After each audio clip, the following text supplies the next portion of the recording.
Okay, well, let's see if this is actually gonna work. I have a little bit better preparation this time, a little bit, and we're gonna try to hopefully get my phone rocking right over here. Says we're live. Hopefully, questions are gonna be coming up live. Don't know if anyone is out there just yet, but if you are, feel free to say something in chat, and I'm gonna dial in on my computer settings. Hey, Monza, how you doing, man? Am I coming through with an echo?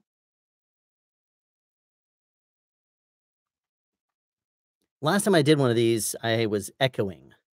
No echo. Mike Williams, how you doing there? Thanks for, coming out here. Let's see. How is the picture looking? It looks kinda hot, like, right around my face. I'm gonna try to take the settings down a little bit. Still trying to dial in on all this, live streaming stuff. How does that look? A little bit better? Not quite as voice is better? How do you just happen to spot the notification? Yeah, well, hello, thanks for coming out, checking this out. Okay, how is this? Does this look any better? Not as much hot spots and stuff like that? Looks like, we're running about a 15-second delay. Awesome.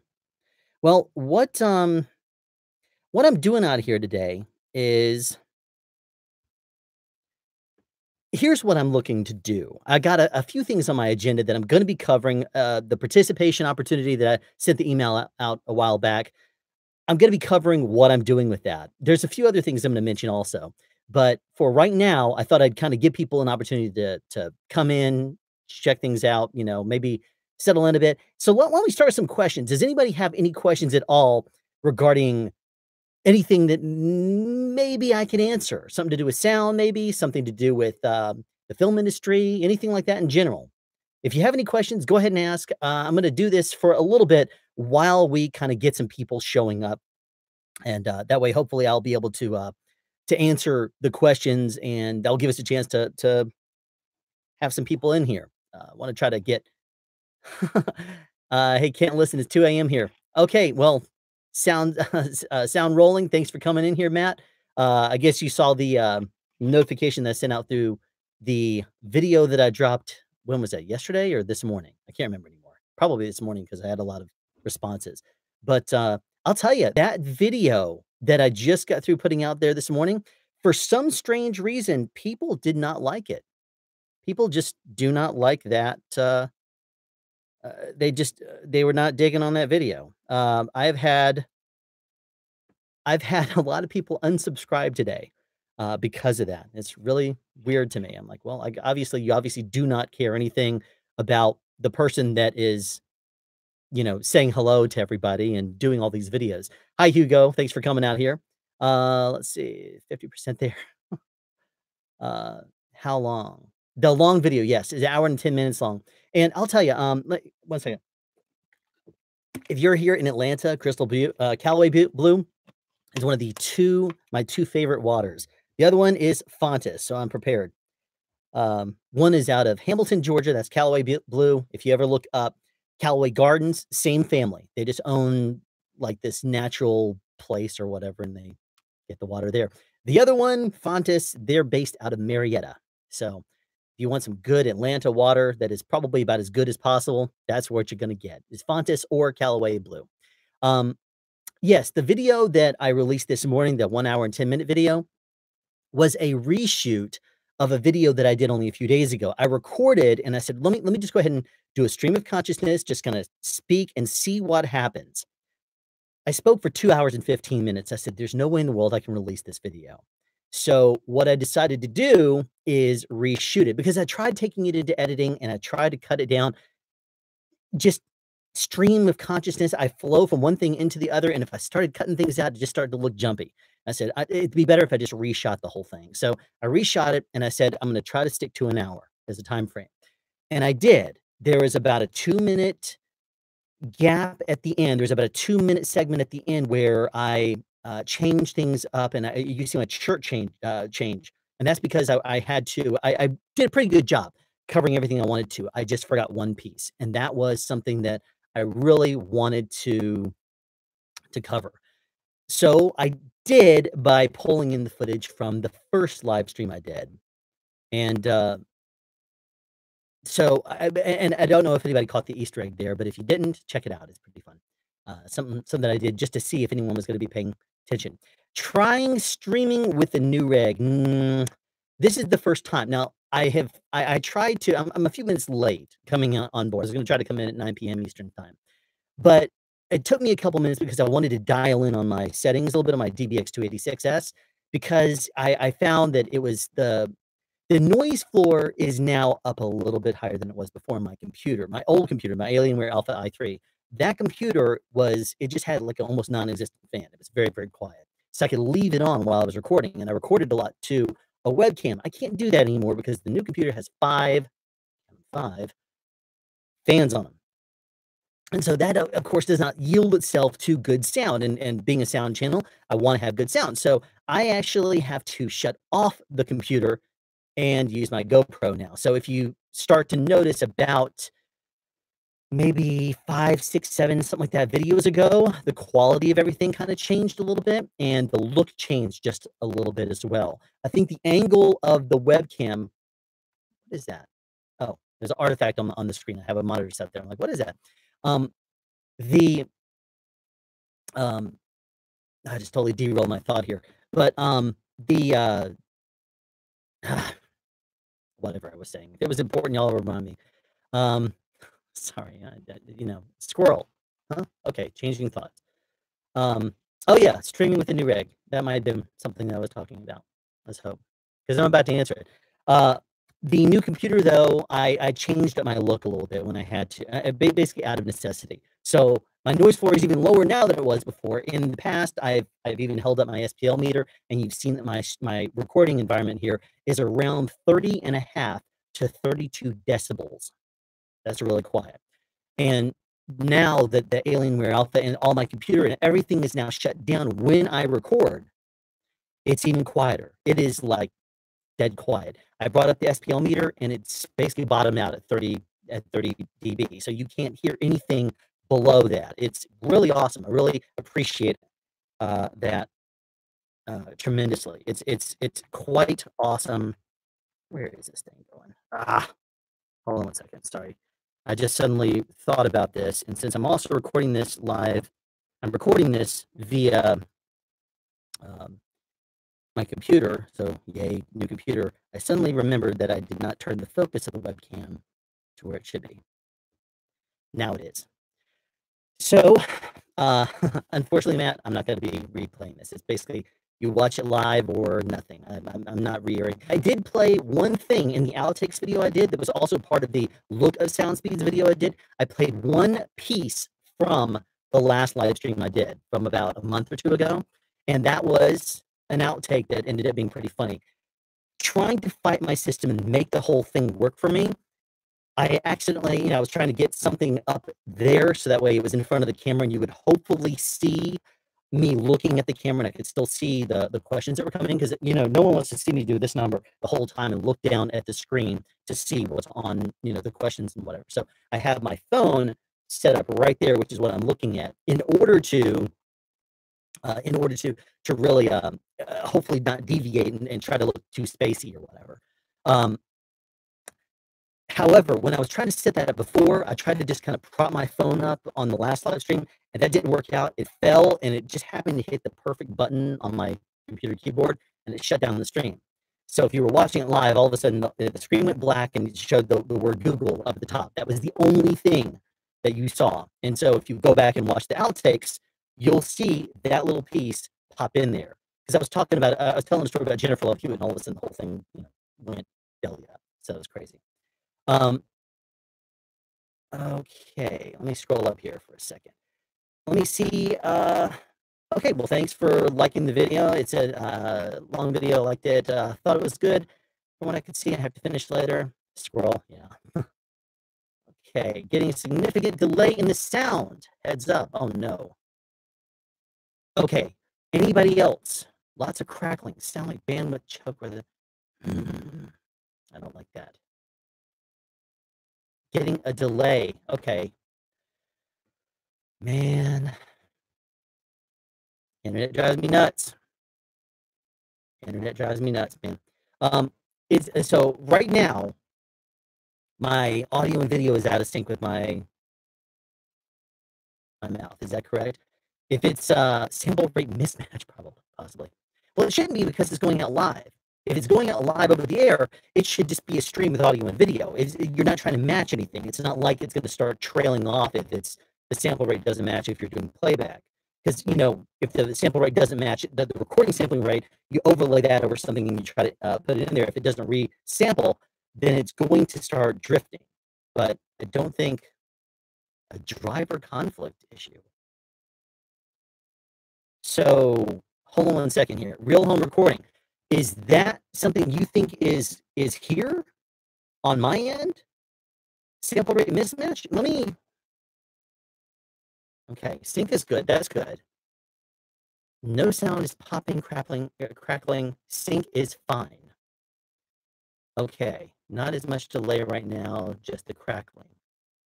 So, okay, my levels look fine on my end. Let me just look at this for a second then, and I don't even know. Well, my settings are fine. My audio level is not anywhere near.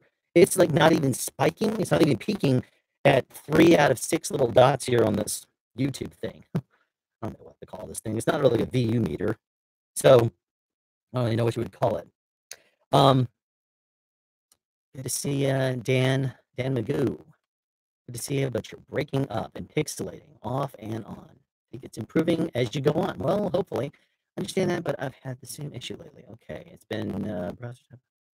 Try to record through DAW. Now, I'm recording to my sound device's MixPre 6, which is looping through my sound from right here. It basically goes from this microphone that right there. It's going from there into my DVX286S, then from there into the MixPre 6, which should have nothing except channel 1, which is the MixPre volume. Let me try turning it down. Let me see. Does this help the crackling any? If I turn down the volume a little bit, does that help anything? Because if so, I'm all game. I'm game for that. I mean, I see that now I'm not peaking at 3 out of 6 little lights on YouTube. I'm peaking now at only 2. So does that okay, so the crackling stopped. It's fixed now. Yay, I'm brilliant. Okay. Let's see. Suddenly it's great. Now I can hear you. Oh, and as you said, you hit the microphone. Oh, it fixed when I hit the microphone. I need to hit microphones more often then. And in chat here, you happen to have someone that could end up at some point being my mixer, being a mixer I work with. I'll need to make sure I hit the microphone quite a bit if it gives me any crackling or noise. That'd always be a good thing. The volume adjustment didn't fix it. It just stopped for whatever reason. So you're saying I'm not brilliant. Awesome. Let me try turning it back up then. Let me see if that if I turn it back up to where it was before, maybe right around here is it's only a little bit higher than it was before, actually. Not too much. Is it still popping and crackling? Because if not, is it coming through better at all? That's really what I'm trying to go. My end game goal is to see if this is gonna sound and look decent. I'm recording here on the screen, so that shouldn't be an issue because I do now have the processing power. Yay. And the sound is being recorded completely independently, so that's not even dragging down system resources. Let's see. Tiny amount of crackle. Okay, so I'll go back down on it then. I'll go back and off on the crackle a little bit. Snap, crackle, pop. Hopefully it's gone now. Slight crackle around. Audio is great now. The microphone might need another tap due to minor crackle. Okay, starting to crackle. Okay, so I backed off on it now. Hopefully that is good. We'll see. So tell me now, how is it sounding? This is the way that, live streams happen to be. Hey, how am I coming through? Am I coming through? Because I don't do this very often. This is only the second. It's crackling now. Oh, man. Maybe a quarter is not a chance. Not a chance. Nope. Because I'm doing a live monitoring and it's, yep, crackling. Well, let's try troubleshooting this thing live over the air. Tell me right now, this is going to totally toast all my settings for my audio, but let's try this. Now I have completely disabled the DVX286S. So it's no longer working for me. So it's probably no longer compressing, which it's not hurting my ears at all. It's not doing anything. No, no other apps open other than streaming. And okay, still crackling. Let me try dropping the volume a little bit more. We'll see if that helps anything. Because it seemed to before. I don't know if that was crackling seems to correlate with pixelation. Okay. Man, itchy nose.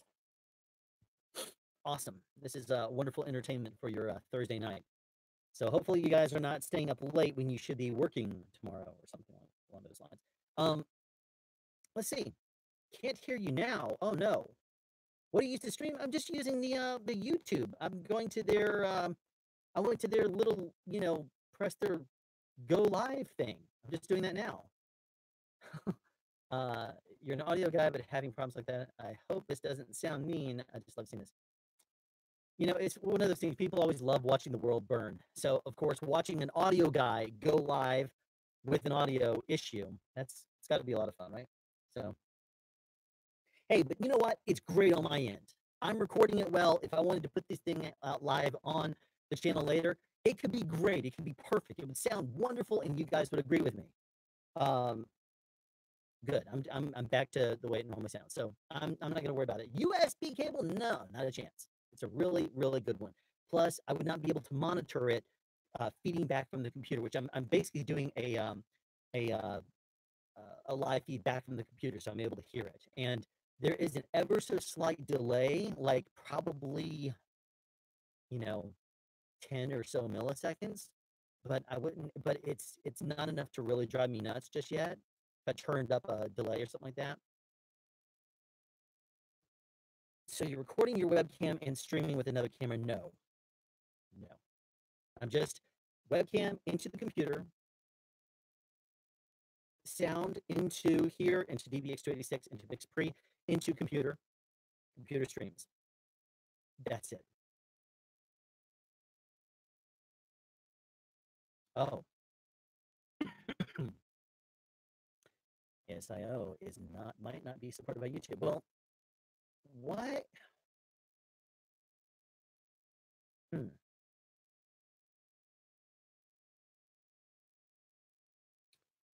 Well, it makes me wonder. RealHomeRecording.com. Let me ask you this then. YouTube settings for sound. Let me see if there's a way to adjust it without having to shut down the stream. This is crazy.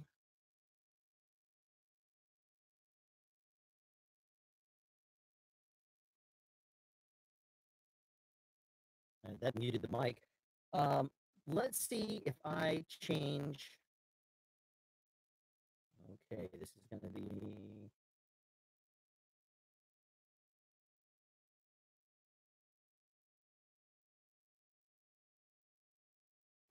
What are you using on YouTube? Yes, their built-in webcam thing.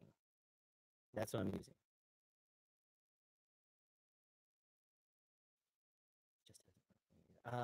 Not doing OBS. OBS is not. Yeah, basically, I think YouTube now uses Google Hangouts. They called it for a while. They called it Google on the Air. Google on Air. Um, and you know what? I used to use OBS Classic, and then with that Alienware computer, when I tried to install OBS Studio, it did not work correctly. It gave me issues.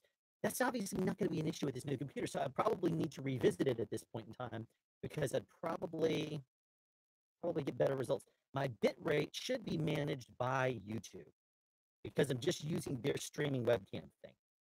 I mean, it would take me a little while. I could probably shut this thing down. And I do have OBS installed.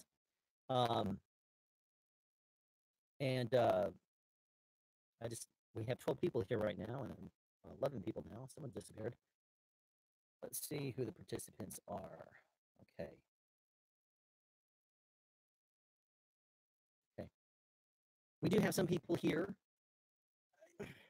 Sorry, you're having problems. It's one of those things where it does happen. I mean, I'm not really a streamer. I'm not really a live streamer. And now that I have a computer that can manage to do OBS, I may have to revisit that. I may have to actually do OBS Studio and using that. I'm glitching on the feed. Yeah, Andrew, thanks for joining us.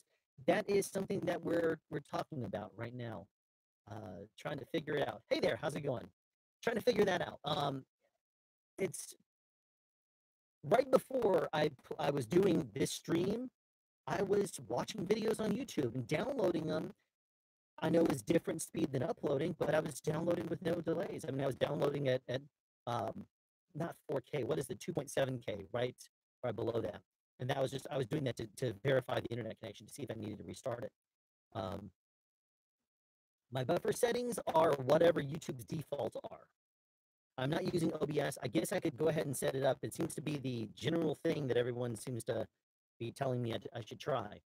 Uh,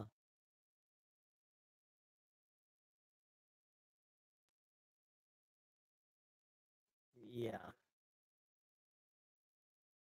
yeah. My audio interface? Yes, I am. ASIO, I am indeed. I'm basically going from the computer right here, and you can hear my sound right now. And then, of course, I'm covering up the mic. I said, of course. Goes out from this microphone into my DBX286S, where I'm doing some light processing, and then going into my Sound Devices Mix Pre 6 before going into my computer via USB. That and a screen recorder is the only thing I'm running right now. I'm not running anything else other than um, the screen recording software, and then I have YouTube up in a browser. That's the Google Chrome browser. So yeah, you know that's one of my trigger words I hate here, and of course, I don't want to say what all of them are because there are some people here right now that could very easily. Actually, they left, so I could tell you guys. Now I sound great. Okay, having people drop off. Where in the world are people going? Let's see. It says there are 15 people, but I don't see. I see 7 right now. Hey, sounds better. Awesome. Well, it's almost 9:30, so I might go ahead and get into what I'm here to do. First of all, let me. What is your? Hmm. That's a good question. I don't know how I would go about finding that. Um.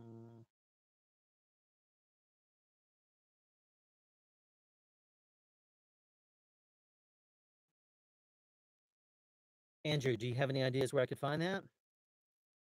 Let me. I guess maybe in. If I right click on my speaker thing and go to recording devices, I'll look and see if it shows up in there. Line in, mix pre audio, properties. Is that where I should be going? Going to properties again. Driver, details, events, driver, device description. What am I looking for? Buffer size.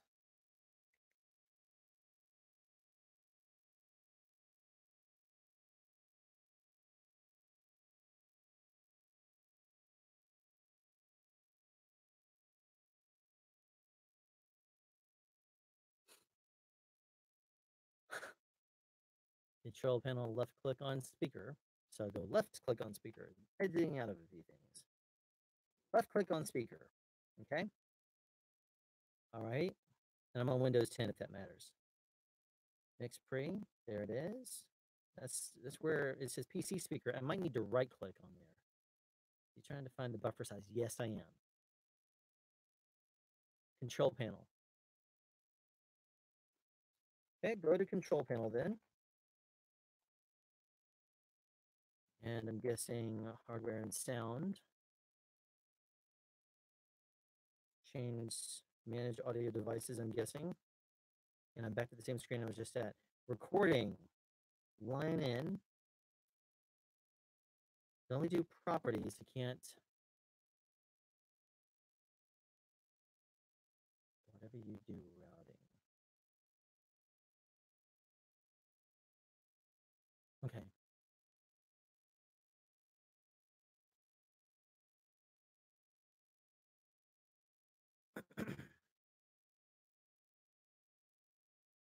I see no place for buffer settings inside of this. Device description.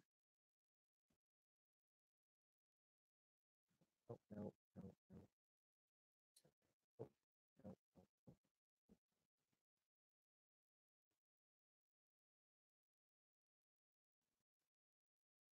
This is when I wish I was still a computer technician. Things like this.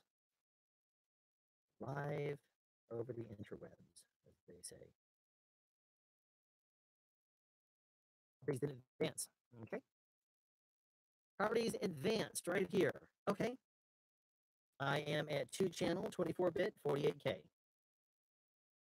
Studio quality, it says. Let's see, restore defaults, but I don't really want to do that. I'm going to use Windows 10. Default MME WDM is used by Windows 7 and 7. So 2-channel, 24-bit, 48K. Should I be doing something lower for live streaming? Yeah, that's what I was thinking. SIO is selected inside of the DAW, not Windows, because that's what I run into when I'm doing. That's what it sounds like when I'm running into. Uh, what am I doing? What it sounds when I'm running into my Reaper. Wait, repeat that. Okay. I was in my settings and I was at 24-bit, 48K. Audio interface control panel software, not Windows control panel. Interfaces control. I don't know that I have any audio software. I didn't install any for the Mix Pre 6. It automatically comes in via sound into the computer, and the computer just acknowledges it. It installs, it just automatically acknowledges the driver. Let's see, general properties. Yeah, Mix Pre audio 2.9.87.5. And it has a driver installed. Let me see under events, details, driver. All looks good as far as I can tell. What recording software are you using? I'm using only the screen recording software that just records the screen, doesn't do sound. And I am doing sound recording on my Sound Devices Mix Pre 6. From there, it goes out to my computer via USB, single channel. And that's it.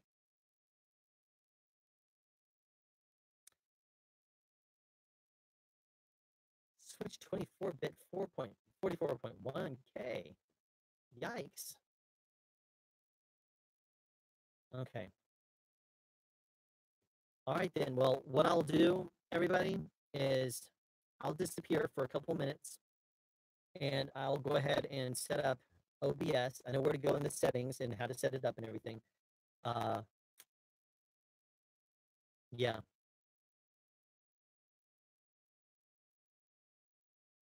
Uh, actually, you know what? Let me, since I have everybody here, let me just go ahead and, since I'm streaming, I'm just going to go and set this thing up while I have you here. Because I know where the settings are. I know where to go. I know what to do with OBS. How you doing, Michael? Thanks for joining us, man.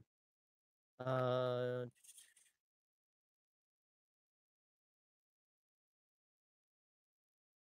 from memory, it's a special set.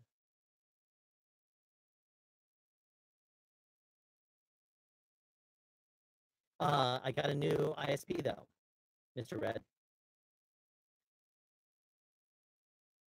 Um, yeah, I was thinking 48K isn't the issue because that's actually what's supposed to be used for video.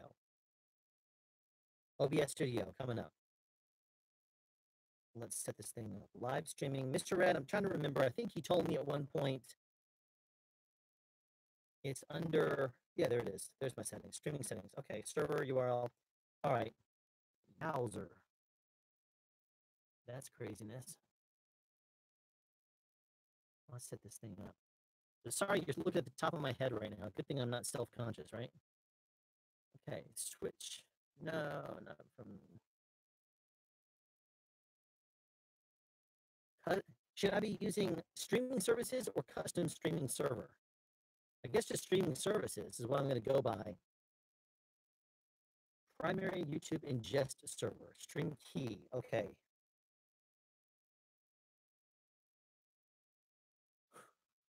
Yeah, I'm sure. I'm not self-conscious, guys. I am totally not. So if I was, it'd totally be a different thing. And I would not have put it all over the outtakes reel either. Yeah, I'm totally not self-conscious about it. I guess you could say I'm embraced it. My wife and my daughters call it the kissing spot because 'cause I'll sit on the floor with my two-year-old, and they'll come up behind me and kiss right there. What sucks is when it rains. I used to have long hair. It was, like, really long, it was full down to my belly button, and there was nothing thin about that. It was really good. It was a good, nice full set of hair, and, yeah, that was nice. But, okay, well, that's good. Select folder. That's where it should be. Okay, now I'm gonna ask Thanks, Michael.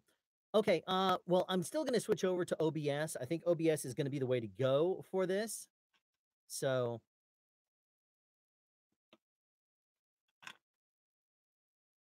yeah, it was Wi-Fi issue before, Mike, on the, previous stream. That's correct, but I don't think that's necessarily an issue anymore. I haven't had any issues with it since probably about a week or 2 ago, and I made some settings. Now, what I do need to do is I need to get some sort of, uh antenna extenders because I need to get the new computer is on the floor and I want to get the antennas up higher. So that way I could just route them out of the back of the computer. Angie, you might know where I can pick those up. Out of the back of my computer, I'd like to take the two little Wi-Fi antennas and run them up high on my wall. So that way I could, get rid of all the metal and garbage in between there. So streaming experts out there, Mr. Red, I know you're out there. Um, What format? I'm guessing recording format I should use is FLV. I'm guessing video bitrate 6,000. Hardware encoding is I'm guessing the settings I should use. Software X280 264, hardware QSV or hardware NVNC. And Osama, how you doing, man? That was the guy that fact checked me a few months ago. I haven't seen you in a while, and just suddenly you made a comment on the video earlier today. So FLV, it's set up as FLV, same as stream and quality. I may be trying to go out over 1080p. That may be the issue.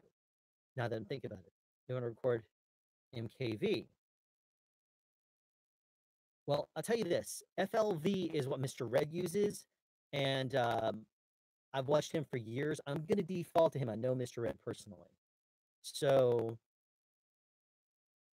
yes, Andrew, please don't scold me. Uh, yes, I'm broadcasting via Wi-Fi. Yeah, you should have 10 megabits upload speed now. Set bitrate to a minimum of 3,500. So, yeah, I have a graphics card. Uh, I'm gonna set the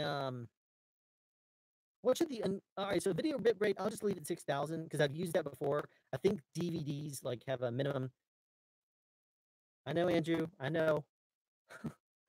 um, if you have a graphics card, let the video card handle the work, not joysticks. Okay, so that would be under hardware, QSV or NVNC. NVENC. Distortion is back. Yeah, I miss my calling as a lead guitarist in a metal band.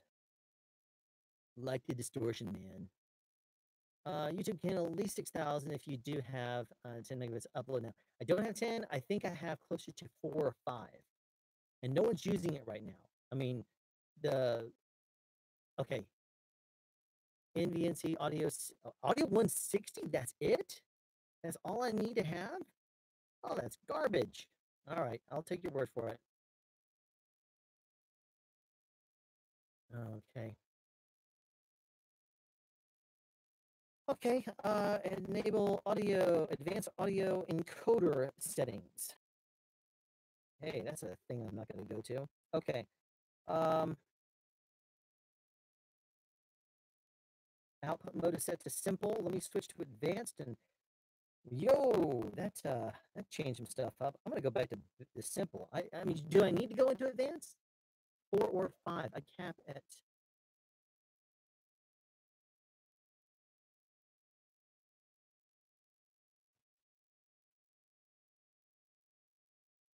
Okay. Yeah, this is set to streaming. Okay, so streaming, I don't even see where to see a streaming bit rate. In OBS Studio, I'm seeing output, video bit rate 6,000. Let me switch to advanced. Okay, they're streaming bitrate 2,500. Okay, I'll do 3,000 per Mr. Red. Whoa, not 32,000. Bro. Constant bitrate, I guess, or should I use VBR?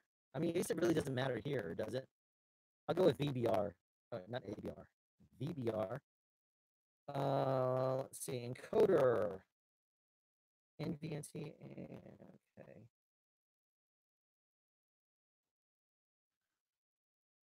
Should I rescale the output? Keyframe interval 2, okay. All right.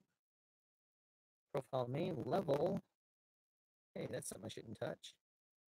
GPU is set to 0. Keyframes 2.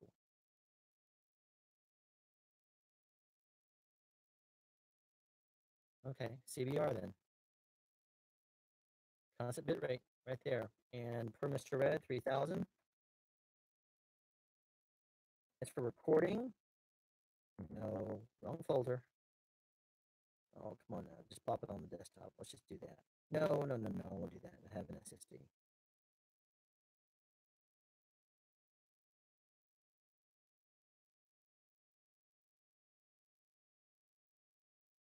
Okay.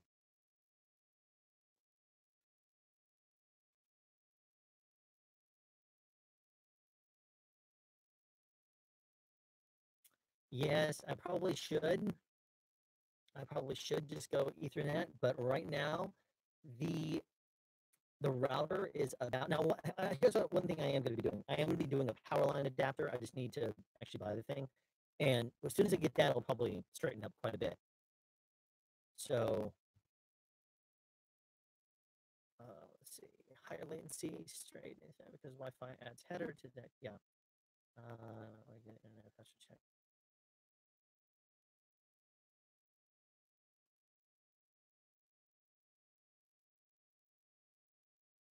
Become main profile audio.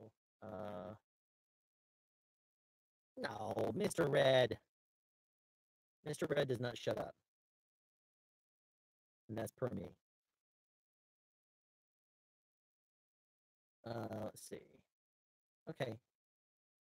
Use stream encoder, I guess. I mean, I guess you said I should use for encoder, use NVENC H264, yes?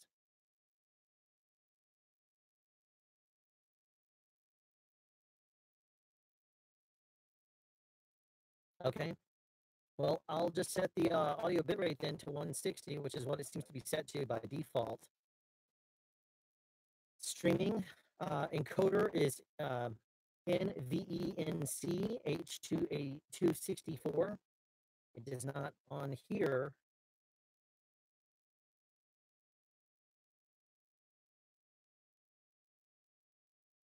I know, Andrew. I'm sorry, man. I know, I know that just getting by in this capacity is not good enough. But you know, I'm not really a streamer. I don't really do this a whole lot, and hopefully this will get fixed, and we can go over some stuff here. Yes. Okay. Good. Yes. Got that setting, Andersama. Yes. Yes. Wait a minute. Bitrate 6,000 for streaming even? Well, I'm not actually doing anything just yet, Michael. I'm not physically changing anything. Well, it's better now. That's just YouTube being better. That's not me doing anything because I'm actually configuring everything. I'm tempted to just let this thing go. 6,000 default. Whatever. I'll figure this thing out later. That's a lot since the net is only 4.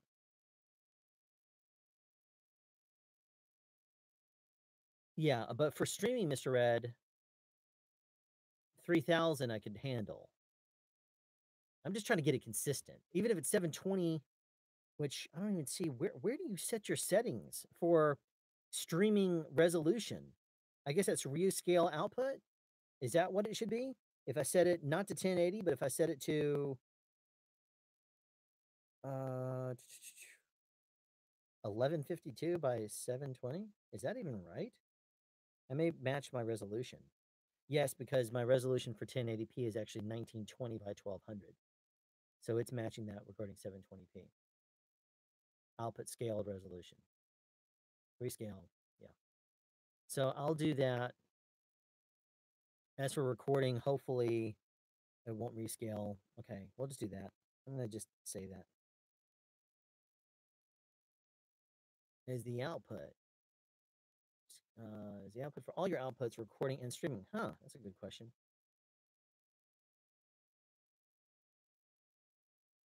Well,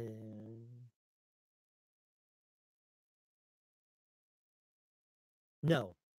Anderson, no. I just have the one enabled right now. Just the mix pre channel one. I'm not even using the mix track out. I've disabled that too.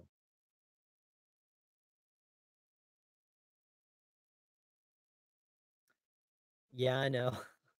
I know, Andrew. Sorry, this was a spontaneous decision to do this because a few announcements I thought I'd make via live stream. So if y'all could bear with me, that'd be awesome. I'll tell you this. Andrew knows his stuff. He and and people that have been on set with me or something like that, and knows that when people start to question, me regarding my sound stuff, I'm like, wait a second, hold on a second. No, no, no, that didn't make any sense. Let's not do that. Let's just do this instead. Now, the only person that would override me is the mixer, but I don't really. I even try to sometimes argue with mixers. So keep that in mind, Michael. If you ever hire me, sometime, I'll be like, wait a minute, why do you want to do this? You want to put a cub inside of a never mind. I'm not even gonna bother giving crazy examples. Um, okay, I'll tell you what. If we're doing fine for right now, it's now 9:50. What I'll do is I'll go ahead and just hit OKness. We'll figure out the settings later. I'm gonna abandon OBS, and hopefully the stream will cooperate a little bit with me. And I'll really dial in on these settings later at another time because right now we have some things to do. Let me go ahead and cover some stuff here. Thanks for coming out here again. If you are just now joining, appreciate it. Let me start by saying here that if you have any interest, I always like to. I'm a big person. I like charities.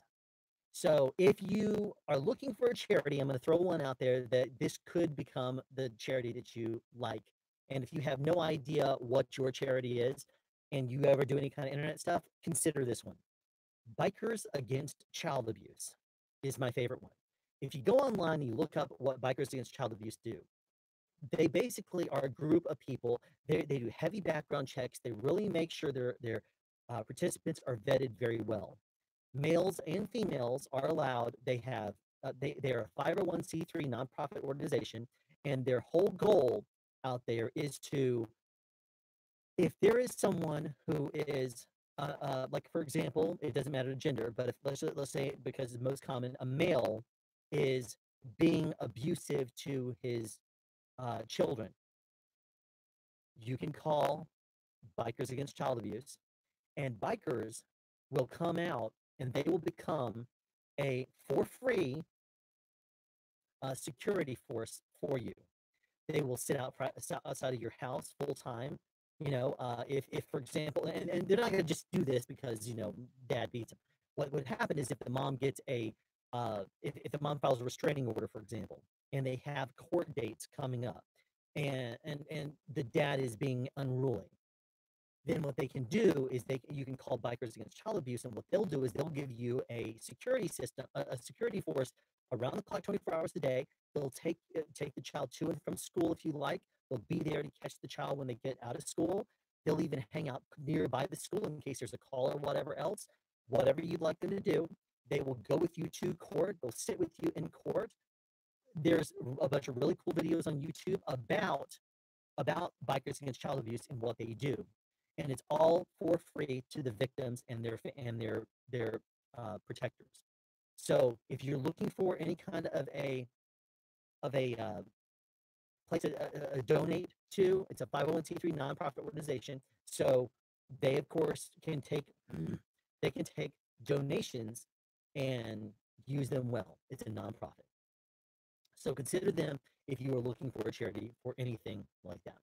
Um, I personally really like them a whole lot. There is a chapter pretty close to where I am.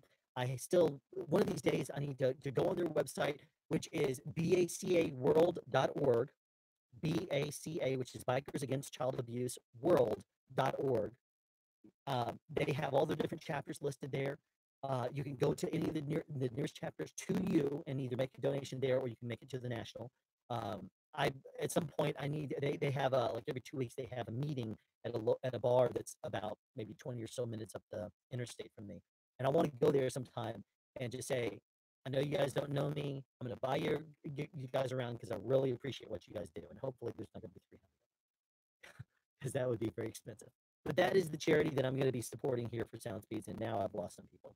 Down to 7. But that's okay. We're now about to get into the real content for what we're doing here. Channel status. I mentioned earlier, which is, man, people falling off. I only have 5. I have Andrew, who's going to kill me for being on Wi-Fi while streaming. Mr. Red, the Tribe of True, Real Home Recording, who I appreciate the assistance here, and Voices by Storm. Hopefully, I am at least coming through somewhat decently.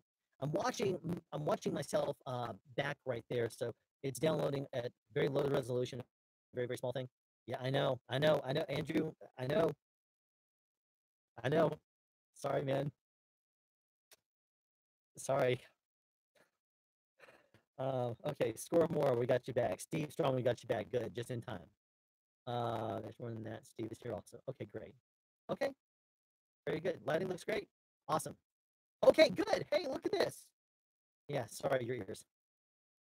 All right, so here is what I'm doing here tonight now that it is approaching an hour after I started the stream. Let's talk about the channel a little bit.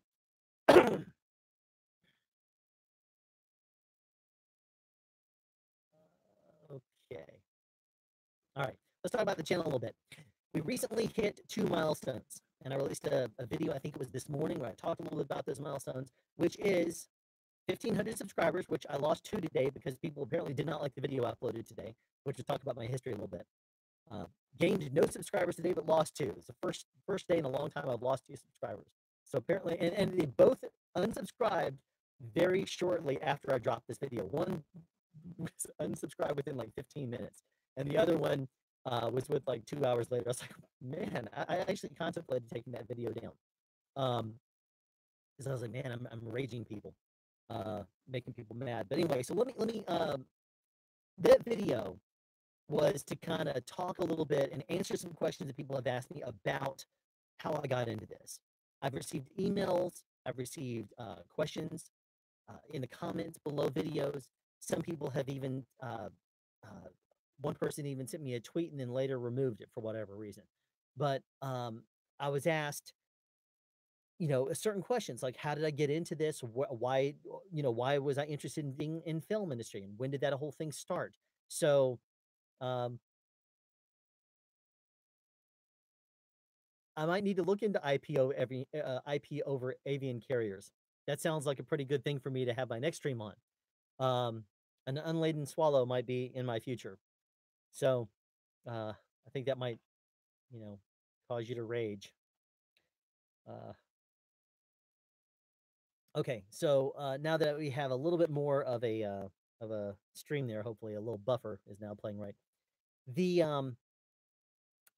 I guess you could say that the one milestone was hitting 1,500 subscribers. Sorry, I'm scatterbrained. I'm gonna try not to look at chat for a little bit. So the basically the 1,500 subscriber thing was a pretty good thing.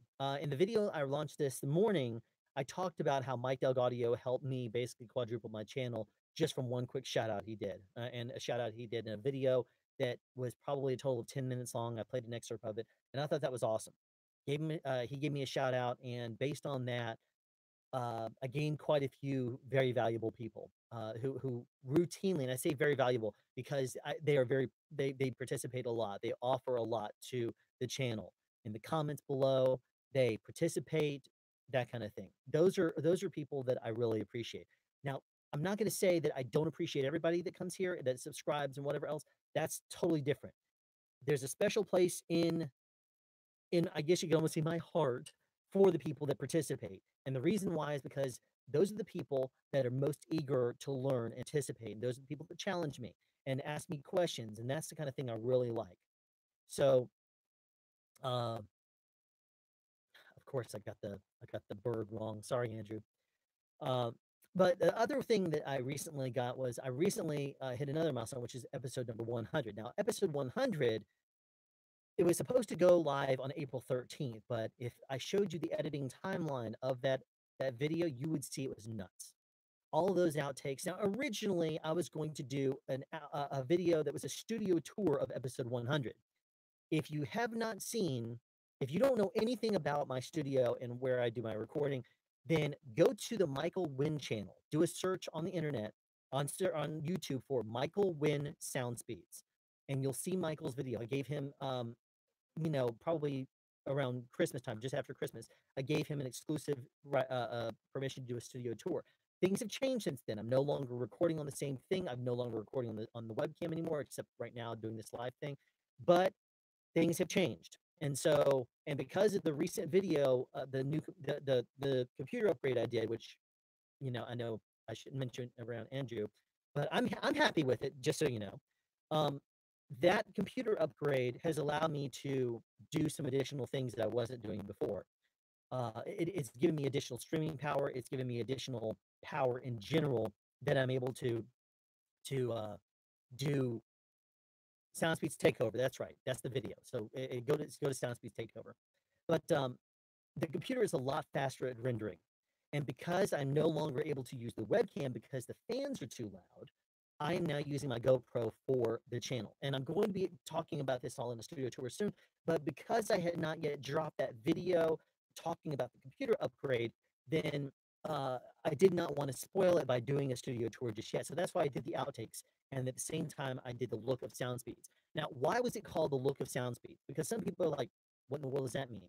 And I don't have I think a lot of people that are subscribed and are normally active, I think only about a third of the people that normally watch my videos have actually gone and watched either one of those, the outtakes or the look of sound speeds. The reason I called it that is because in the whole video, I do restart it a whole bunch of times, but I talk about the process that I go to creating the sound speeds look.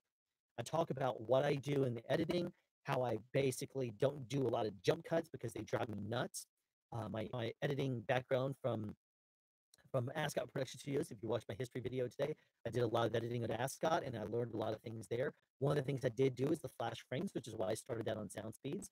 But now I don't do that anymore. I do this little. It's a little white thing, whatever it's called, and it's a pretty cool. In my opinion, it's a pretty cool little. It's a bridging the gap. You at least get the idea that I'm changing things up, and it's not totally like flash in your face, and it's gonna blind you or something if you're watching my videos in the dark. So, um, I appreciate the last of Jones because it's nice. Okay, yeah. I've seen a person. Well, yeah, there goes my editing background again. I don't really like to completely do something and release something if it's driving me nuts.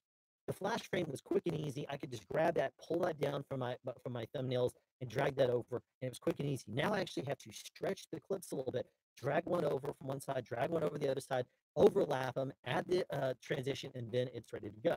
The reason I'm using this, not ULEAD, that was a very, very old program. Media Studio Pro, I think is what it was called back in the 90s. But the reason why I use the Cyberlink is because I wanted it to accomplish certain things. I know how to do features. I know how to do things like the invisible boom technique. And I wanted a very quick and easy program that I could do something like that with. And that allowed me to do something. I did some searches online for best PC editing programs, And this CyberLink Power Director suite came up over and over again. They have the Ultimate, and they have the Ultra. I actually got the suite that includes everything, the color timing, the audio, everything. I don't use it for everything. I still use Reaper for just about everything, but some things are not easy to do in Reaper. You have to actually go into a few more menus to make something work. And there are other tools that work quicker, better, and easier. Um, and you can't really tell the difference in quality between them because they're pro things as well. So so what basically I am doing is I edit this video to show you how I create the look of sound speeds in editing. And by me leaving it about half of my restarts, because honestly, every time I restarted, if I left them all in there, you would be like, okay, he's still on this opening. It's been 5 minutes. He's still doing this opening sound speeds, blah blah blah. It would drive you nuts. I tried to initially get the point across with about 10, I think, restarts or something like that. Then I started tapering them off and started to pick up where I left off when I finally got it right and moved on. And so I did that for the look at sound speeds. But I am going to be doing a studio tour where I'm going to be talking a little bit more about the behind the scenes studio part, what I do, and how I do it. Um, I understand about acoustics, and I understand that this is not the best acoustic foam, but I'm talking into something right now, which I don't have a whole lot of low end in my voice. If I bypassed it all on the DBX 286S, then you would hear the bass in my voice just dropping out. And there's not a whole lot there, but it is nicely enhanced by this microphone. It is nicely enhanced by the 286S, in my opinion. Um, can I do videos talking about my experience working with many more movies, TV shows, and crews? And they're like, I tell you what, I'll do that on this stream.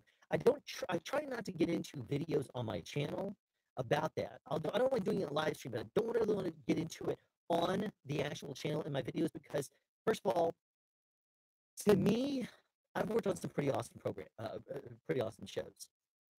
And if you say stuff that happens on set, it's almost the kind of rule: what's said on set stays on set. Maybe to a certain degree, that's true. I mean, we'll still laugh and joke about things that happened months ago on set, but you don't really stream it on the internet. And I've gotten a lot of flack from doing the Sound Speeds channel because a lot of professionals in the sound world are hesitant to tell people that are not professionals their tips and tricks. So I have gotten some pushback on my channel. Some people have really appreciated what I've done. I've gotten some calls from people with like 4 decades of experience, and they're telling me that they're enjoying what I'm putting out on YouTube. And they've even learned from me. I'm like, whoa, that's really awesome. I won't drop any names, but I'll tell you this: it's pretty awesome. Some of these the people that have done this. Michael, if you're curious, I can tell you about it sometime. But um, the big thing, I guess you could say, that I am here right now wanting to live tell you about is those two big milestones, and I'll move on. Two big milestones: hitting 1,500 subscribers, which is awesome to me, and hitting 100 videos, and one released every 3 days. Which, working on some of the shows I worked on, and you know that I don't really like to talk about a whole lot of the shows I work on because then it sounds like bragging. Then it sounds like, all this guy is trying to do is build his YouTube channel up because he works on certain shows. I don't hashtag any of the shows I worked on because I could get myself up in the searches. But if I did that, all it would take is me saying one story from set or something that a producer of that show does not want to have out there, and I get TMZ or somebody starting to watch my channel, and all of a sudden I say something and they blow the thing up like crazy. That could get me in trouble. I don't want to do that. So I steer clear completely. Yeah, TMZ probably is. I steer clear completely from that aspect of what I do. I don't mind in a live stream telling you some stories, but I'm not going to put out videos that you can download and whatever else. Yes, I know you could probably, I know it's very easy to capture a live stream, and there could be somebody recording what I'm doing right now and gonna be uploading it at some point. But I promise I'm not gonna be doing anything worth really capturing and re-uploading later. Um, yeah, exactly. Who wants to gossip?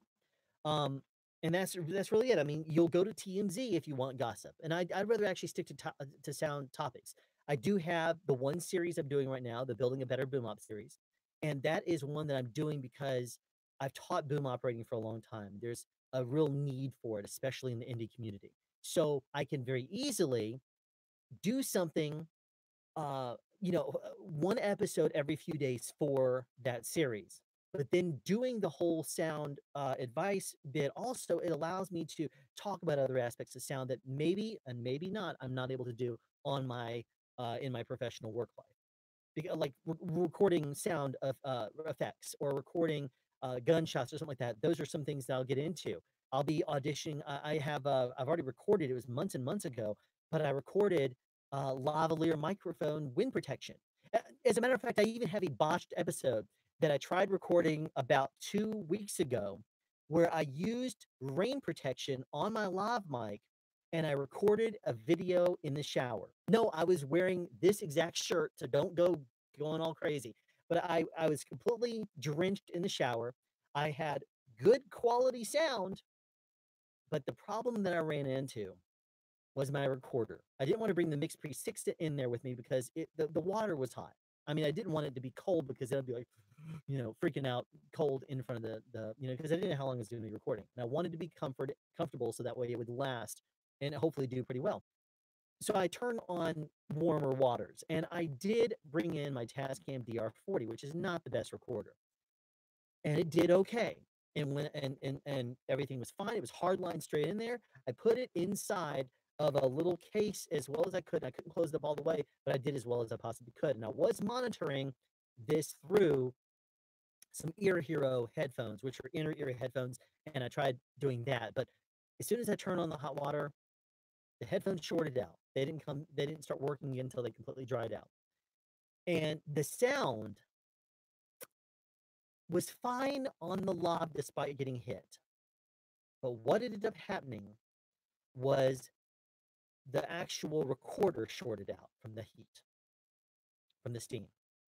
It started popping, it started crinkling, it started making weird noises. It has not been acting correctly since. I have put it inside of a little dehumidifier I have, and it started working a little bit better. It is now more sensitive to voltage. I'll put it that way. Um, I did. I asked online recently. I was getting like every single time I use nickel metal hydride batteries, and I put some brand new freshies that I just got through reconditioning into the Tascam DR40. And when I hit record, the flashing record light, when it was flashing red, I was hearing white noise. When it was not flashing red, that white noise went away. It was kind of a buzz noise. It was kind of,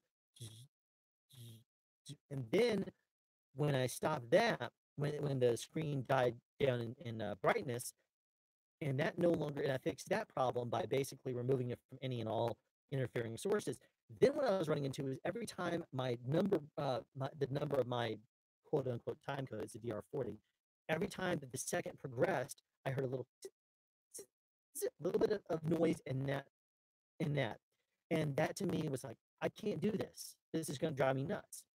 So here is here's a little bit about that whole process. That was kind of crazy.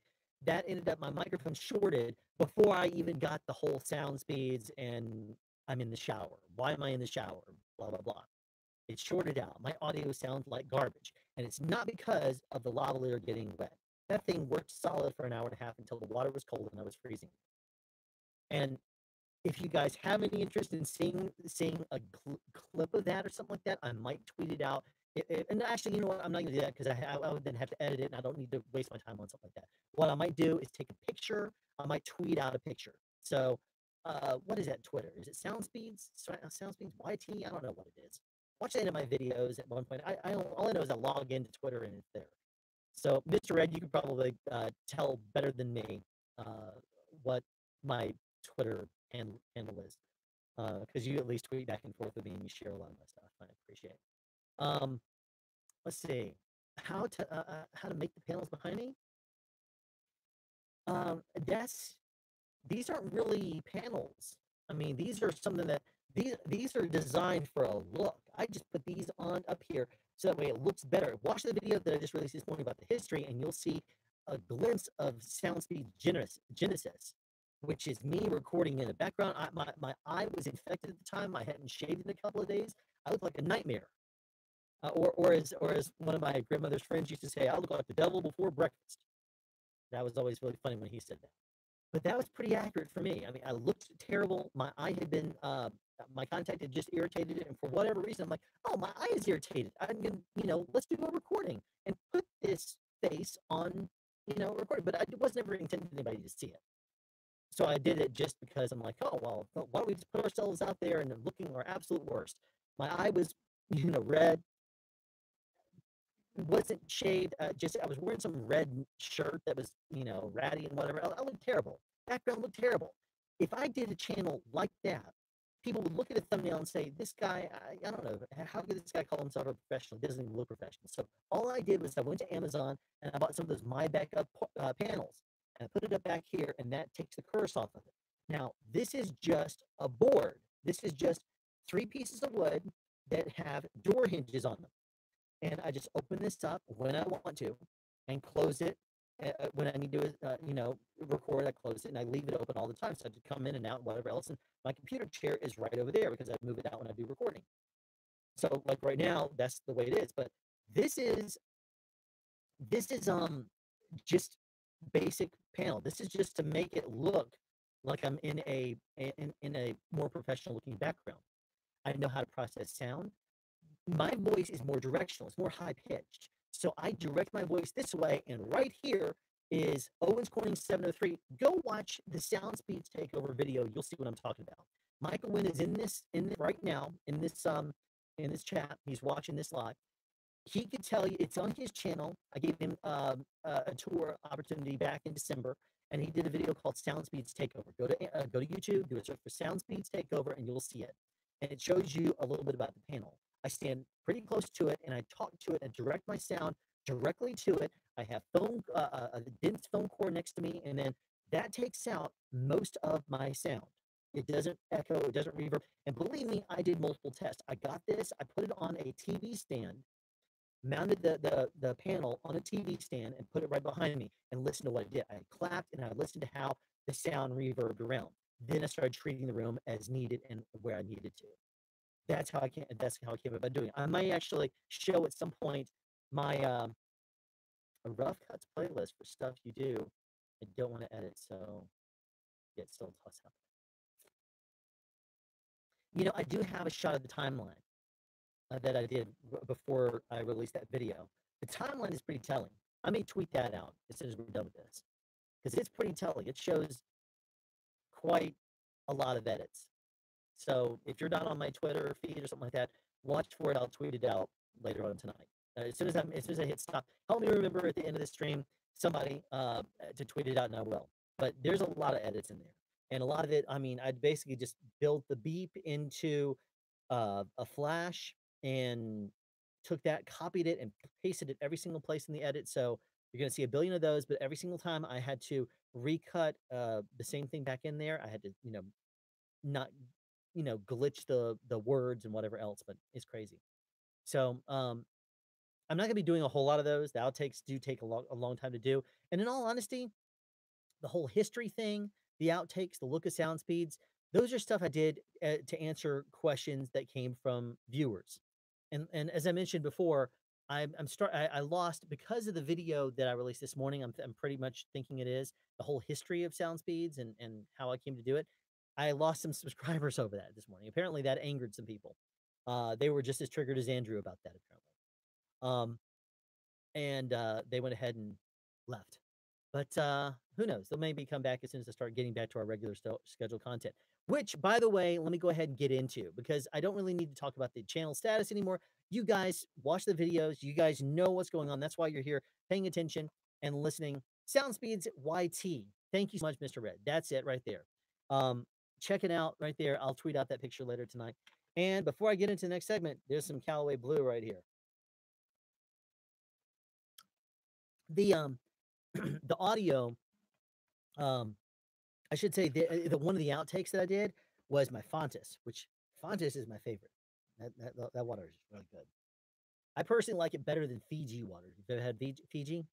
And maybe it's just that's true, Andrew. And Mr. Red will tell you I don't pull very many punches. I try to keep things nice on the channel. I don't want to argue with people. I don't want to debate people. I don't want to cuss people out or tell them they're idiots or anything like that.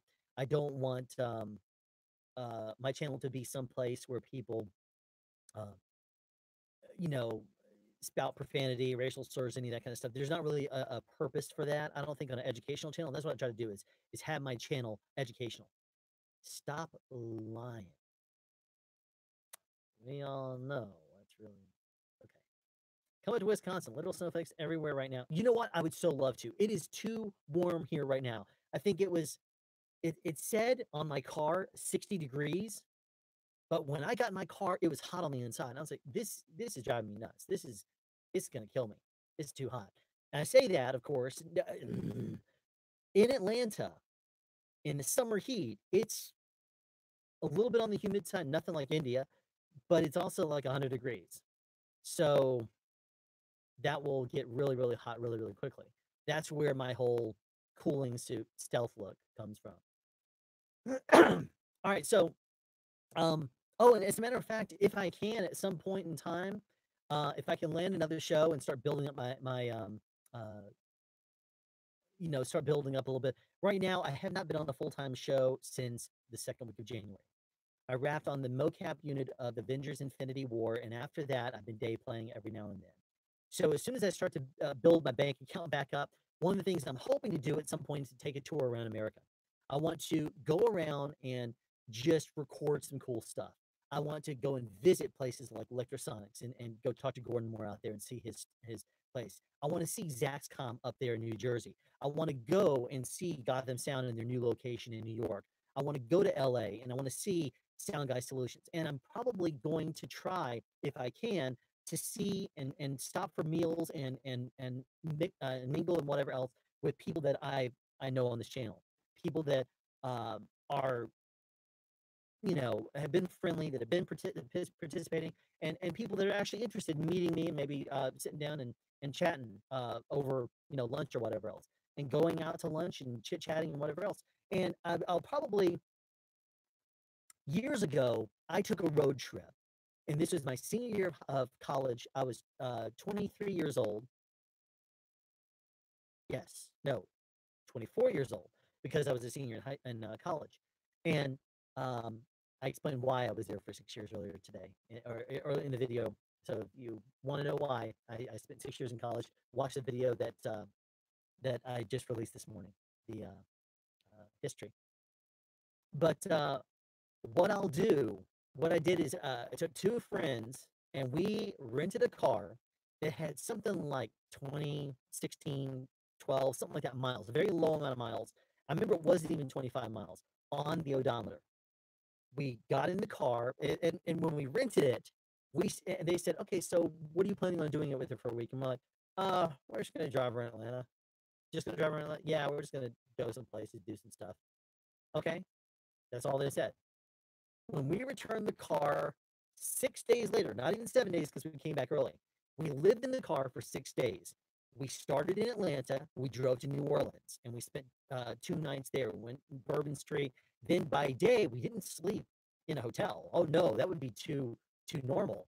We decided we went into the Sheraton where they had this big, huge, grand place, nice armchairs and stuff like that. We just leaned back and fell asleep in those. We also went to Crystal on Bourbon Street and we slept in the Crystal. We would go and get like orange juices and go up and sit in a bench and just kind of put our heads down.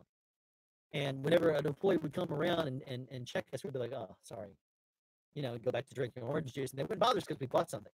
So we basically, we lived on the street and we started in New Orleans, went to Gulfport, Biloxi, did a little bit of gambling just to say we did. And by a little bit of gambling, I mean, me and Jason decided we were going to spend $1 and got 4 quarters. Went to a machine, dropped him. Jason went over and dropped his first in there. He pulled the thing, lost it. Second one, lost it. Third, lost it. Fourth, lost it. My turn. I put my first quarter in there. I pulled it. I made 75 cents on my first quarter. I said, "Well, cool. I'm gonna stay right here. I want to be able to tell people that I went to a casino and I came and I left with 50% more money than I came in there with to spend." And he was like, "No, you can't just go in there and spend 1 quarter and get 75 cents back." I'm like, "Why not?" He's like, "That's not really gambling." I'm like, "I'm not a gambler. I'm not gonna, why in the world do I need to do that?" And so he was like, "Well, just, it's $1. Just use your dollar." I'm like, "I'm gonna lose it all." He's like, it's $1. I'm like, all right, fine, whatever. So I put my 6 quarters in there one at a time, pulled the thing, and of course, lost all my money, of course. So that was my gambling story. From Gulfport, Biloxi, we drove overnight to Tampa, arrived in Tampa early in the morning. We basically came to find out that it wasn't spring break in a lot of Tampa. So we're like, well, great. We did absolutely nothing. This is before GPSs and stuff were common. So what I ended up doing is I said, well, why don't we go and use the internet at the library? So we went to the library, used the free internet there, and got directions to go to Panama City. Or was Panama before Tampa? I think Panama may have been before Tampa. Anyway, we basically went to the 7 places we went: New Orleans, Gulfport, Biloxi, Panama City, Tampa.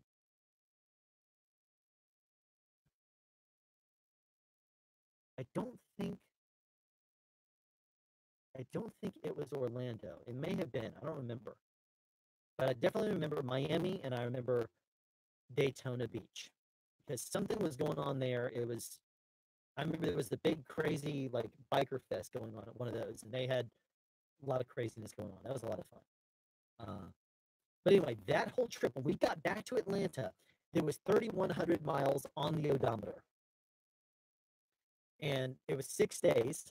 And we went back in there. We're just like, yeah, we're here to return the car. They looked at it and said, you checked out this car for local use, and you brought it back 6 days later with 3,100 miles on the odometer. I'm like, yes.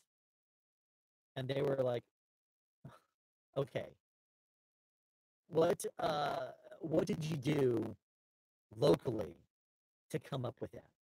And so, real quickly on the spot, I came up with something. And my answer to that was, if you are familiar with Atlanta, you know I-285. 285 is a circle road that goes around Atlanta. I said, as a project, we decided to see how many times we could go around 285. And I got a weird look and said, okay, and how many times were you able to? Real quickly, in my mind, I said, well, we'll pretend that we were able to do it 20 times a day for 6 days. And so I said, we stopped when we hit 120. And the person kind of thought and says, did you sleep at all? I said, no, we took turns driving, living in the car. I said, the rest of it was rush hour. So that was a quick multiplier. I said 285 would probably take about an hour or so to drive around one time. Bunch of college guys, you're not really going to buy that they spent their spring break driving in a circle around a road nonstop. But hey, they didn't do the miles, the mileage or check anything like that. They didn't check me on anything like that or ask any more questions, which was awesome. So that was at least the excuse we used, and it passed in their opinions, which is awesome. I don't even know how I got on this topic. I'm sorry if driving you nuts here. But I guess you could say that in a topic I'm going to be getting to here in a second, that kind of thing is going to be appreciated.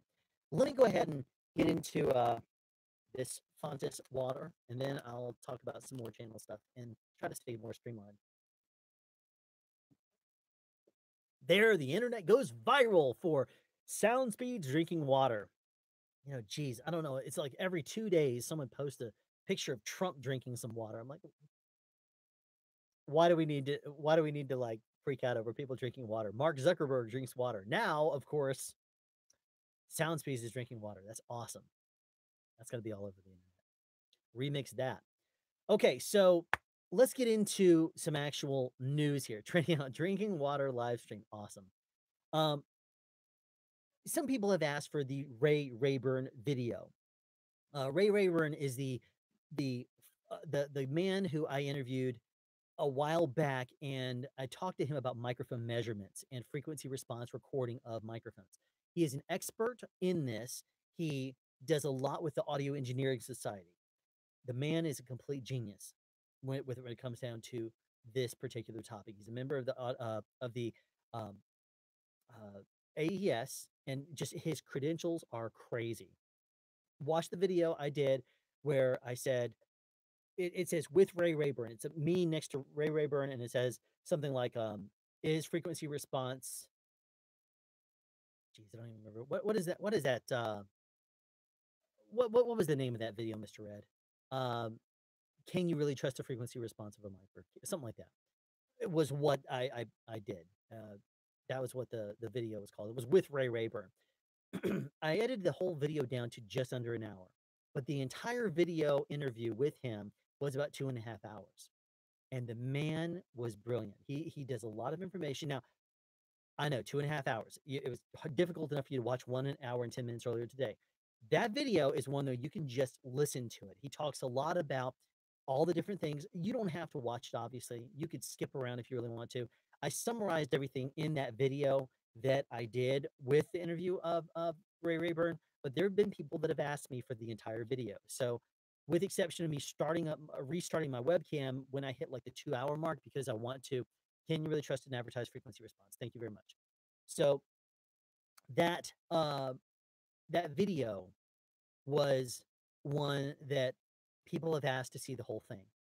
And so, with exception of me restarting my video recording and where my audio stays constant, but my video recording restarted, the whole thing is complete from start to finish. Where I greet Ray at the very beginning, and then I, end it and say, okay, well, that's it, basically. Everything else is going to be left in.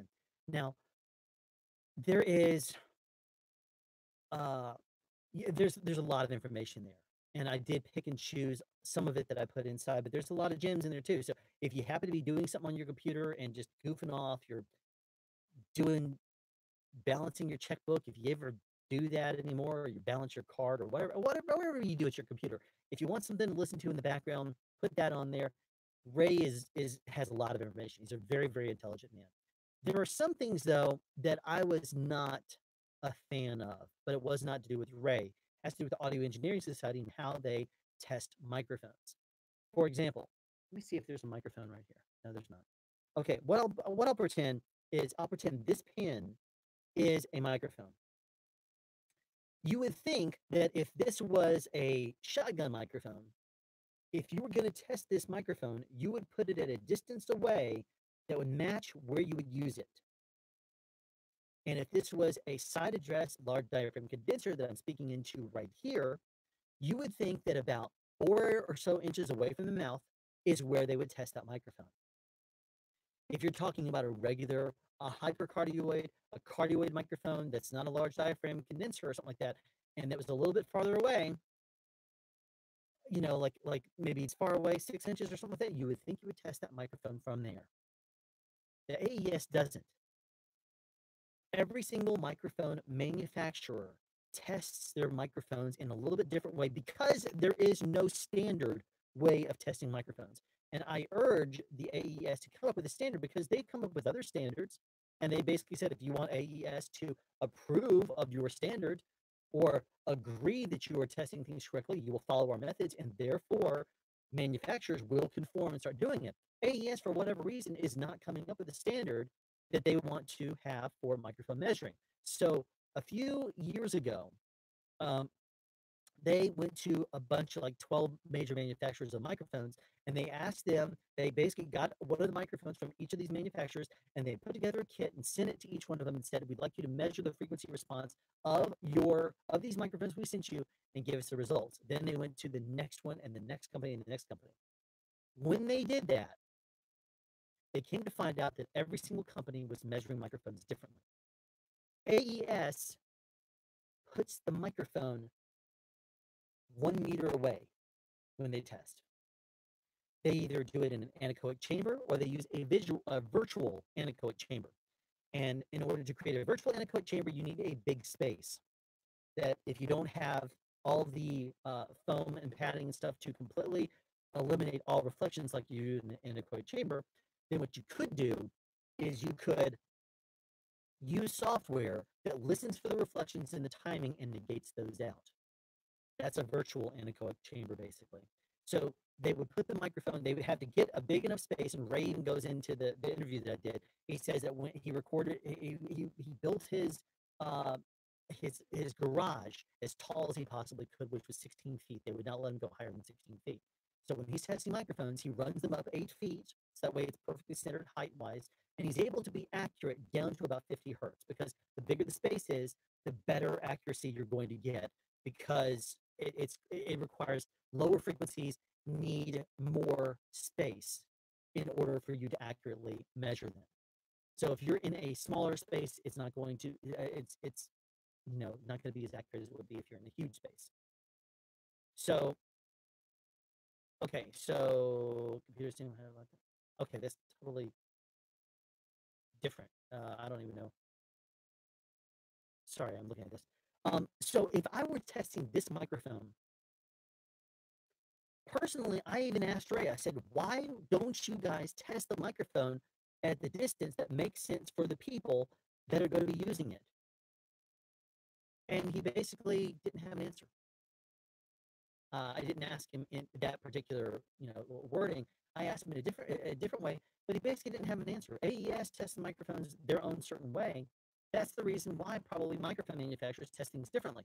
If you're like Neumann, where you have very, very high price, very well made microphones that are going to be at a premium price, you want to make sure those microphones are being tested in a very good way that is going to make those microphones sound and on the data sheet look as good as possible. If you were someone like Newer, then obviously with a $17 microphone, they don't even have the money to do a proper testing. So the way they come up with a frequency response there is basically probably conjured up based on the idea that, well, the capsule is it was supposedly this, and by the time you add that on, it couldn't have possibly changed it much. So let's just put them together, and we'll just. I mean, you can almost do this number and say, well, stretch the thing out, and there's your frequency response. But to me, I think there needs to be a better way. To me, whenever I've tested microphones in the past, I put them at a distance away from me that makes sense for that microphone. If I'm testing a large diaphragm condenser, I want it about 4 inches off my mouth.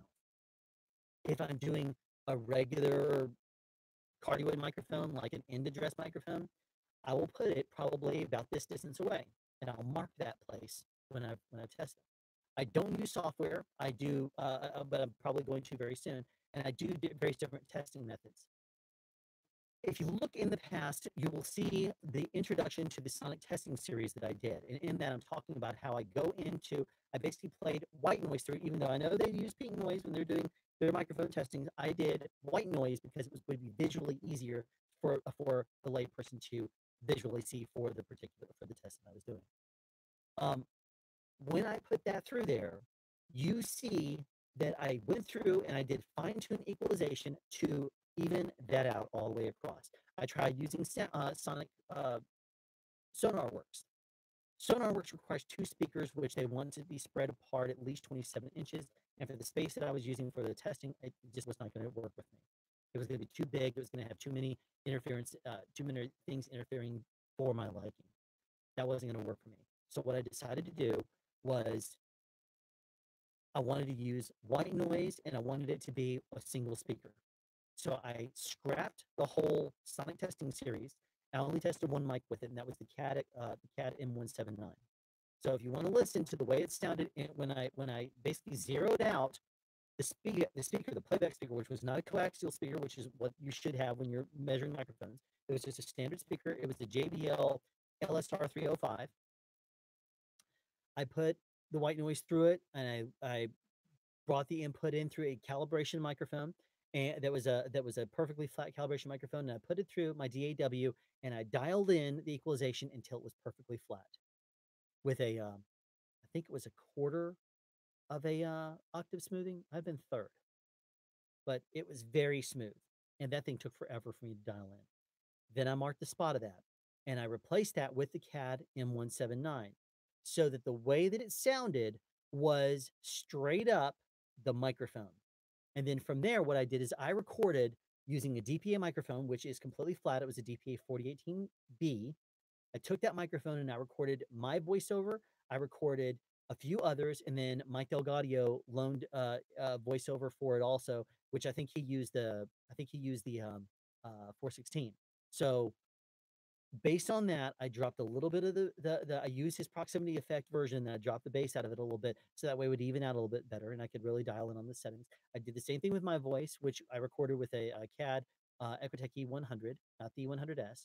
Then I used, and then I realized that I should be using the DPA because it's flat, and I went back and recorded me and the other ones with the DPA. Um, so so, sorry, I was reading some of the comments. So, what I basically did then was I had those recordings. I put those together in what I called a 6 voiceover test. That 6 voiceover test, I would then play through the speaker and play it back on the microphone. And based on that, I was getting that sound the way it would come through the microphone. And I know this because my voice was one of them. I recorded my voice through that M179 and I recorded it coming out of the speaker back to the M179 and I compared them. There was more background noise coming through the speaker, absolutely. But when I looked at the meters, they were damn near spot on. So I was really pleased with those results. But what I was not pleased about was the reflection. Because I used this kind of stuff, I was not pleased with the results. So I scrapped the whole sonic testing series and I went back to ground zero. I recycled the wood, which I basically bought some stretch wrap and I wrapped the living tar out of each piece of wood. Then I covered it over with tape all over the place. I buffered the thing up and then and then um and then I put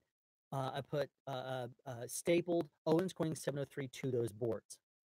It's 4 inches because 4 inches is what you need for the NCR rating to be good enough to not really have issues with reflections. So that is right there in front of me on the other side of this acoustic panel right now, the Owens Corning 703 panel that I'm talking into. You're getting the scoop right now because you're hearing this live stream. All 14 of you are hearing this. This is what I'm going to be doing as one of the things I'm about to do. I'm going to be bringing back the sonic testing series where I'm going to be playing the way that it sounds with some microphones. Now, for this, you know that there was a participation opportunity I recently did where I encouraged voiceover people, lay people that wanted to produce a voiceover, and 27 people participated and sent me their voiceover. And they used the 4 phrases I did, which was about 14 to 16 seconds of voiceover. And then I turned around and took that and put that into my computer. Yes, I know they're recorded on different microphones. Yes, I know that everybody processes their sound differently. However, what I'm going to do with those, because I'm assuming that you got it a way that you like the way that voiceover sounds. What I'm going to do now is I am going to be relaunching the Sonic Testing series, and I'm going to be using those voiceovers and stringing them together with the credits that you asked me to put on there. And I will be calibrating the speaker dead flat again. And then I will be putting in certain intervals away microphones that I'm going to be testing. I'm going to be putting a microphone in front of the test speaker. And I know it's not in a perfect world. I know it's not the same thing as you speaking your voice into a microphone. It's a little bit different, just like it was when I spoke into the CAD M179. However, because you participated and you gave me your voiceover, it's going to be a totally separate thing. The sonic testing series, you will have the opportunity to hear various different voices the way they sound in a microphone. So, for example, if I grab this microphone and I talk into that like most people do when they're reviewing microphones on YouTube, all you can do is talk about with things with your own voice. You can say, here's how my voice sounds in this. If your voice doesn't sound as high pitched as mine, if you have a deeper voice, if you're a woman, if you're a child, and by child I mean someone that's at least 13, so you're old enough to be doing things on YouTube, or you are someone that is a teenager, if you are someone who is looking for a second career reading audiobooks or whatever you happen to be interested in, if you gave me your voice in that voiceover, I'm going to be stringing them together and playing that back out of the test speaker because you processed that sound the way you wanted your voice to be heard. There were some people I had to turn down because they did not produce something professionally. I felt bad about it. But there was one guy who tried to record something on his iPhone and he used just some little bitty microphone. It was too buzzy. He had no low end. His voice sounded tinny. And he was one person. He was the very last person that wanted to participate, but he was in good spirits about it. But there were quite a few people that did a good quality thing, a good quality voiceover, and sent it to me. And those are the voiceovers I'm going to be putting together. If you wanted your voice to sound like it had a little bit more highs, a little bit more lows, and yes, I know that every single microphone out there just about does a presence boost between about 4K and about 6K, usually as a general rule, and sometimes they just go up and continue from there. However, I wanted to do things a little bit differently. I wanted to use the processing that you found to be important. I'm going to talk into the microphone, and then if you want to hear how it sounds with other voices on a completely flat speaker system, then you're going to have that opportunity in the Sonic testing series. So there's going to be some neat things there. So like Voices by Storm, you were one of the participants. Your voice is going to be played back through every single microphone I test on this channel. Which microphones am I going to be testing? Let's say that I were to do a testing series and I wanted to do it differently than anyone else was doing online. And I've done some research. I've done some viewing, and I've looked far and wide, and I don't think anyone else is doing this. Let's start by saying if you go online and you go to, let's say, Boot Junkie or Podcastage or one of their things, they speak into microphones on their channel, and they use what their voices sound like. Bandrew also plays instruments into his. He does a guitar. He does various different tests on it. Okay. Mike talks into microphones and he compares them to another microphone. That is so you get an opportunity to hear how that microphone sounds with his voice and with their voices, I should say. But if your voices don't sound like them, what can you do? Well, a lot of people also have preconceived notions of how something sounds. So it's very easy for me to say, oh, actually, I do have a microphone. One second. I'm not going to tell you what it is. I just remembered I had this one here. If I had this microphone right here, my camera is starting to see my phone. Got to adjust that. Sorry. There we go. Okay. It's still there. Garbage. The reason I say garbage, if you've caught that, is because I have children, and I do not want the children to pick up on bad language. So I say garbage when I've trained myself to say garbage instead of cussing around them. So that way they don't learn stuff from daddy that they shouldn't. Even though I'm sure they already know everything. Okay, there we go. I have a microphone right here. If I tell you this is, and this is not, you all know what an SM58 looks like, or probably do. I'm going to pretend this is an SM58. If I'm talking into this microphone, you're going to know what this thing sounds like. We'll pretend that I have the NEP tech on that. So the sound device, so this microphone is going to sound a certain way. If you know it's an SM58, you're going to say, I know how that sounds. I'm not a fan of that microphone. And you're going to listen to it from a certain preconceived notion. You're going to say, I don't like the way that microphone sounds. Therefore, you hear how that sounds like garbage. Now, we'll pretend that this is no longer an SM58. Now over here, let's say I'm going to be using a Samson Q2U, let's say, throwing out another microphone. On this side, if you know the way that microphone sounds, you're going to say, wow, that microphone sounds different than the SM58. I like that one better. How am I going to then, if I do both of those tests and test them live in front of you, like people do on their channels, not just Boot Junkie and Podcastage, but if I do that, you're going to be looking for the microphone you know and like the sound of. It's human nature for you to dial in on something that you like and to say, that's the way it sounds, that's the way I like it to be. What I'm going to do is remove those preconceived notions. And here's how. I'm going to put two microphones up in front of me. I'm going to cover them with CGI or something so that way you do not know what those microphones are. And I'm going to talk into them. Now, what am I going to say? Because obviously I can't talk about the specifications of the microphones. I can't do various different tests like that and say, well, this one has a frequency response to this and this, because you can easily piece that thing together by looking it up online. You can say, well, this one sounds kind of like a whatever. I'm going to verify all the specs. I'm not going to do that. What I'm going to do is talk into one microphone unprocessed and another microphone unprocessed, switch back and forth between the two of them, and in order to have something to tell you about that will keep you listening and hopefully entertained, what I'm gonna do is I'm gonna tell stories. I'm gonna tell some random crazy stories from my past or something that will hopefully be 2 or 3 minutes, and I'll be swapping back and forth in post so you can hear one microphone, then the other microphone. Hopefully, that will give you an idea of how it sounds, and you'll be able to hear based on the timbre. If I get excited, if I'm like, "Ah, I can't believe this happened," you'll hear how my voice deals with every single one of those situations. Then I will, in the following episode, if that's, let's say, episode 1, in episode 2, I'll start off with a reveal of what the microphones were from the previous video. So that way in episode 1, I'm not gonna reveal what the microphones are because I don't want you to have that preconceived notion. You're gonna write it down in the comments below which microphone you like the sound of better.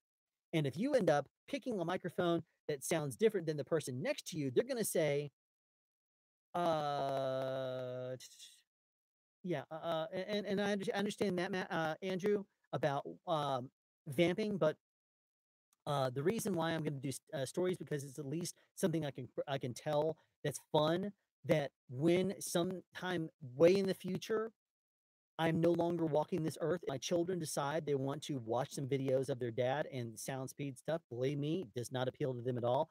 They may go back and say, "If I wanna hear some stories, they can at least check them out here." I have a lot of stories. I've done a lot of random, crazy, goofy, silly, whatever things in my life. So I'm sharing those stories with you guys over the internet. Hopefully, it'll be amusing. Hopefully, it'll be fun. And that's the reason why I'm going to do that. It's going to be a 2 or 3 minute long thing. I'll swap back and forth between the two of them. And that way, there's a purpose to what I'm saying. If I'm just trying to ad lib and talk back and forth, blah, blah, blah, blah, blah, blah, blah, blah, blah, blah, blah, blah, I'm going to be talking in a certain way. I want to be able to tell you a story and let the microphone do its job. Because if you are going to be using it for a podcast, you're going to be doing that. You don't want to concentrate on the microphone sitting in front of you and having to do proper vocal technique and whatever else. And I'm going to be doing this because my voice needs to sound a certain way for this podcast. You're just going to be talking. That talking is going to be what you are going to be listening to and how you want your voice to go out over your podcast.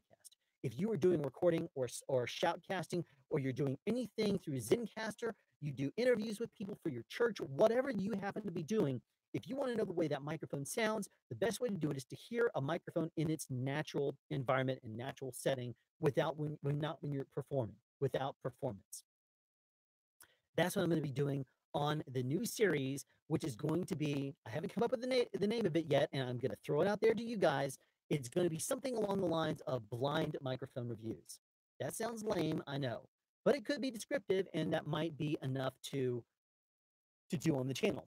So every single episode, I'm going to talk into 2 microphones, and I'm not going to let you know what they are. You're gonna then pick in the comments below which, and you can even debate it, absolutely. Talk about, well, no, did you hear how hollow this sounded in the middle? This one had a presence boost. That doesn't sound good because his voice is higher. The next week, when I come back and I reveal that microphone, at that point, I'm gonna take those 2 microphones that I'm using, and I'm gonna throw those into the sonic testing series, and I'm going to play back my multi voiceover test. It's not a 6 vocal test anymore, it's multi voiceover test. And you're gonna hear some white noise, probably, some pink noise, probably. Then you're gonna hear all 30 whatever voiceovers there's gonna be. And every single week, I'm going to rearrange. I'm gonna probably change them up so that way they're not always in the same order. I mean, it may start like if you were the very last person to send me one, it's not gonna be fair for your voice to be on at the very, very end of every single one of my videos. So what I'm gonna do is I'm going to, if once your voice is in the beginning, I'm going to shift it down one and pull the one from the end and put it on the beginning. So that way every single person's voice has a chance to rotate through. I'm going to then also be asking and inviting you to send me microphones you would like me to blindly test. Every microphone you send me, I'm going to listen to it. I'm going to try to figure out what it would be good to compare to. And then depending on the time frame you have until you need it back, I may choose to use some of the microphones I have. I may reach out to some friends that have microphones and say, "Can I get this one to test against this one?" If you say, "I don't need it back for a good, keep it for a month or whatever, and then send it back." I may reach out to some friends that have some microphones in their lockers. And even on this channel right now, in the chat, Michael Wynn, I've reached out to you regarding some of your microphones. I've also reached out to some other professionals as well, and I know what their microphones are that they have. So I can also buy microphones and test microphones. And here's what I don't want to do. I don't want to get into a whole rut of testing things the same way that other people do. I don't want to do that. There's too many channels on YouTube that do the same thing that everyone else does. That's why I appreciate what Mike Del Audio does with regards to testing two microphones that have a similar sound, and he talks into them back and forth and talks about the specifications that way. That's why I appreciate what Podcasters does. Banjo over there at Podcasters. He actually does multiple different tests, distance tests, off access. He hears how the microphone sounds. He backs up. He plays different instruments into it. Those are really awesome tests, in my opinion. Both of those guys have grown really well because they do really good reviews that people enjoy. So with this blind review channel, I don't know if it's going to take off. With this blind review thing, I don't know if it's going to take off, but I know that it's going to be fun for me. And I will be able to put microphones up there, test two different microphones, and you guys do not know all the microphones I have in my locker.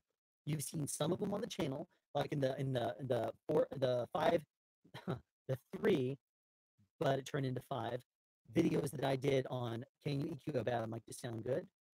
That video was, uh, I showcased four microphones in there. I did the Cat Aquatech E100, I did the AKG C4000B, the Shure SM7B, and I did the newer NW700.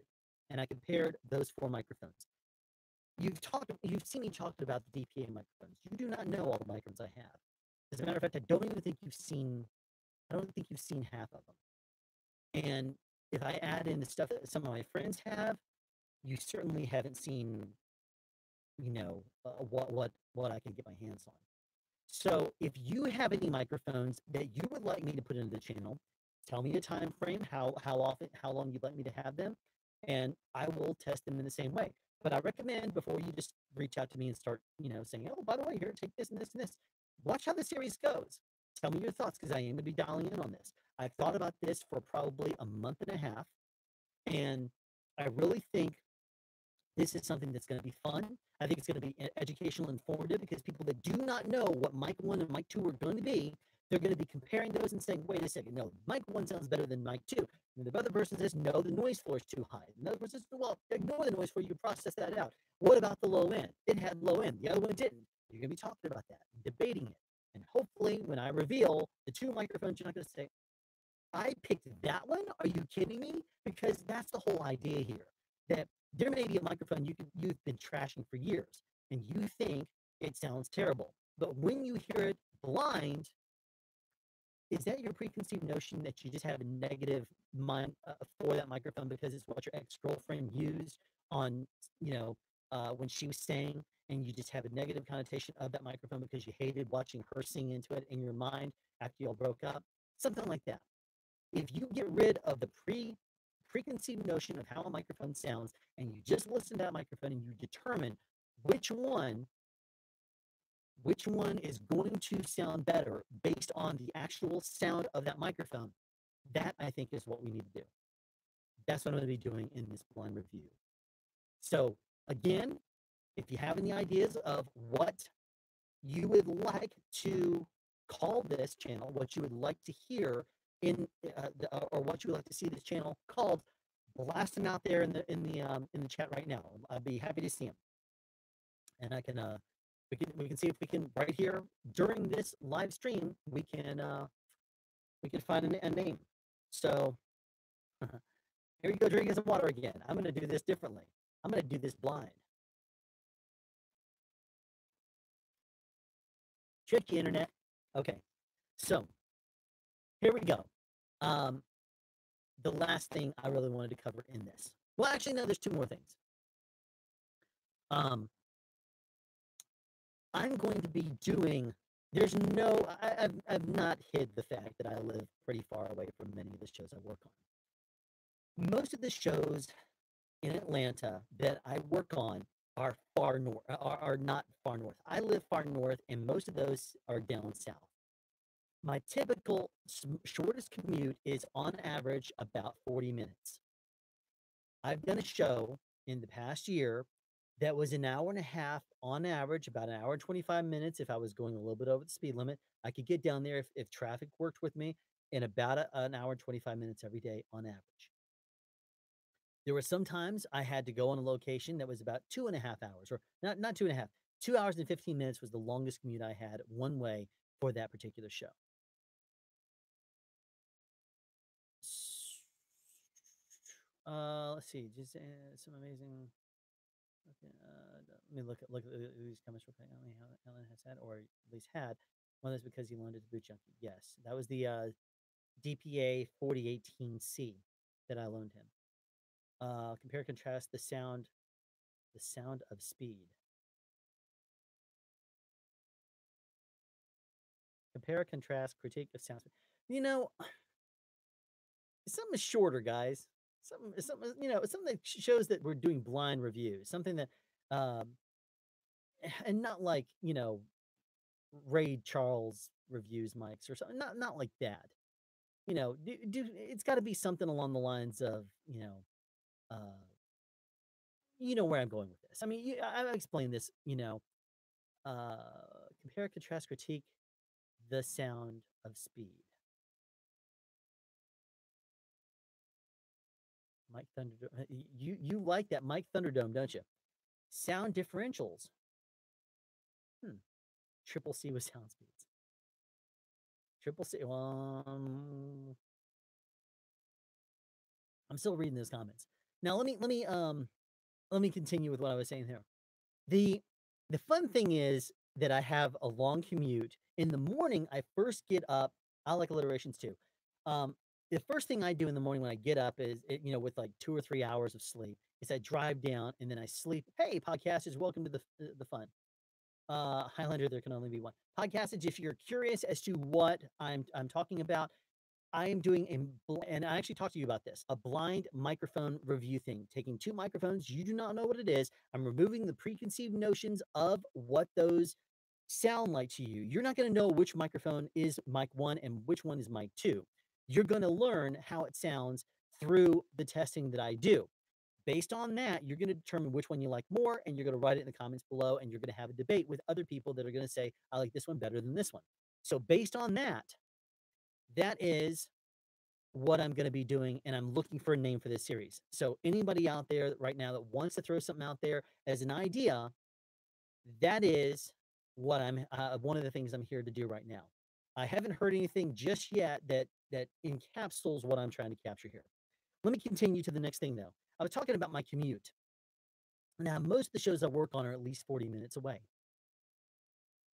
I could get very tired over the course of my day. Michael Wynn, who's on this in this live chat right now, he has heard me quite a bit talk about my long commute. He has talked to me on some of my commutes. Mr. Red, during night, every single day, just about driving back from that hour and 25-minute show, which almost turned into an hour and 45 minutes every single day after I got past the dead zone.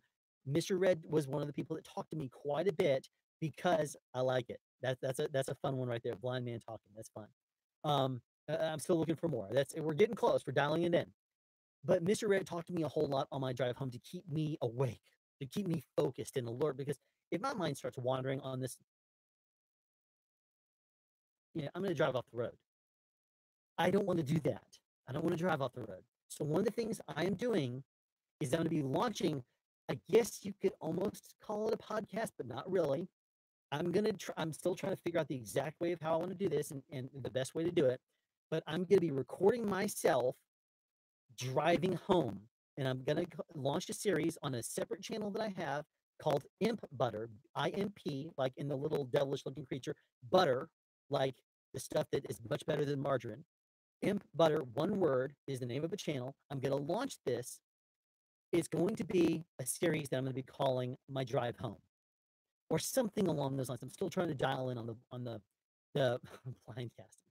That would be if you did it. Um, but what I'm going to be doing is talking to people. I'm going to be looking for people to make a call to on my drive home, and I'm going to be asking 5 questions, and I want to hear some stories. I'm going to be asking you to tell me something embarrassing. I'm going to be asking you to tell me something that you could that it sounds unbelievable, but you can't make this stuff up. I'm going to be asking for 5 different questions that are similar to that. And hopefully, if I say I'm going to call you and we'll work things out, once I wrap things up and whatever else, I'm going to have a system in place where I start the recording on the camera, I start the recording on the sound. I'm going to have to wear an over-ear headset so that way there's lower noise. And I've been doing testing with this for about the past 2 weeks. Not 100% happy with my results, but I think I could process things to make it sound decent noise floor wise while I'm driving. And then I'm going to be driving home, looking for people to talk to. So if you happen to be someone that would like to participate, there are going to be questions that I ask you that one of them is going to be tell me an embarrassing story about yourself. And that could be something that is like, oh man, I try not to remember this stuff, but it is, here it is, here it goes. You're not going to be on face cam. It's going to have just a shot of me driving down the road. You'll see my expressions. I mean, as if that's going to really be entertaining. It's more of, I guess you could say, the words that are going to be what's interesting, that and the fact that I'm going to be alert because I'm going to be driving home listening to some stories. So if you're someone that wants to talk to me on my drive home and is willing to have this sound out in the internet and in this the channel that I launched, the InButter channel, which I've already launched it. It's just I've not done anything with it just yet. I put one video out. Mr. Red, here's what I'm going to say. If anyone is interested in this, impbutter, IMPBUTTER at gmail.com. Send me an email, and what I'm going to do is I'll at least respond to it to let you know I did receive it. But what I'm going to do is take those emails I receive, I will respond and say, here are the questions I'm going to be asking. Here are the big 5 questions that I want to hear a story from. The very last thing I want to hear, and I'm going to be asking you for, because I'm actually someone that I really believe in the whole idea of leaving the planet better than it would be if you were not there. From a child, from a young age, I saw the movie "It's a Wonderful Life," and it really hit home. The whole idea of George Bailey, how many lives he touched. I hope I touch lives out there. I'm really hoping that by the time I pass, there are going to be people that say he did at least do what he was hoping to do and left this planet better than he came into it. And so, what I'm hoping to do is to have some fun, to have amusement, share stories, because people like to hear stories. People like to hear uh, fun. You know, they like to hear the embarrassing. They like to hear the oh man. But the last question I'm going to be asking is, what are you doing to make the world a better place? I know it sounds cheesy, and you can tell me I'm raising my kids the right way, or you could say I'm not having kids. You don't want me having kids. That's at least a fun, silly answer, or whatever else. But at least if you feel that way, it's accurate, right? Whatever it happens to be, if you tell me that you are volunteering, oh man, hey Mike, how you doing? Thanks for joining. Holy crap, we have podcasters, we have Boot Junkie in here. That's amazing. Um, so if you want to talk to me on my drive home, and you are willing to answer that question at the very end and tell me some stories to keep me awake on my drive home, then that is what that channel and that whole thing is going to be about. Impbutter at gmail.com. Send me an email and let me know that you would be interested in talking to me on my drive home. And I will call you once I figured out the way I want to do it and how I want to do it. I got to, of course, get on another show. Say the word.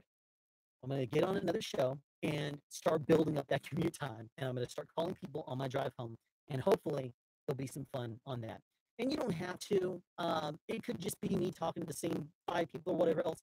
But it's going to be amusing me. It's going to be something quick and easy. I'm just going to take the memory card out, stick it in my computer, add probably a makeshift intro that I don't like intros. It's not going to be a whole 5 or whatever. Say I'm going to try to tune everything into just basically graphic intro and start with the questions and start with getting straight into everything. That's going to be what I want this to be. So that right there is what I'm doing in the InButter series. And so if you have any interest, there you go. I've said it multiple times. InButter at gmail.com. IMP butter. There you go. The last thing I'm going to cover here is something I think would be fun to do. Hey, there's my phone. Let's just see real quick. Question I asked. Amazon Answers is answering a question for me. That's great. I appreciate it. It's probably regarding the video camera that I posted a question about.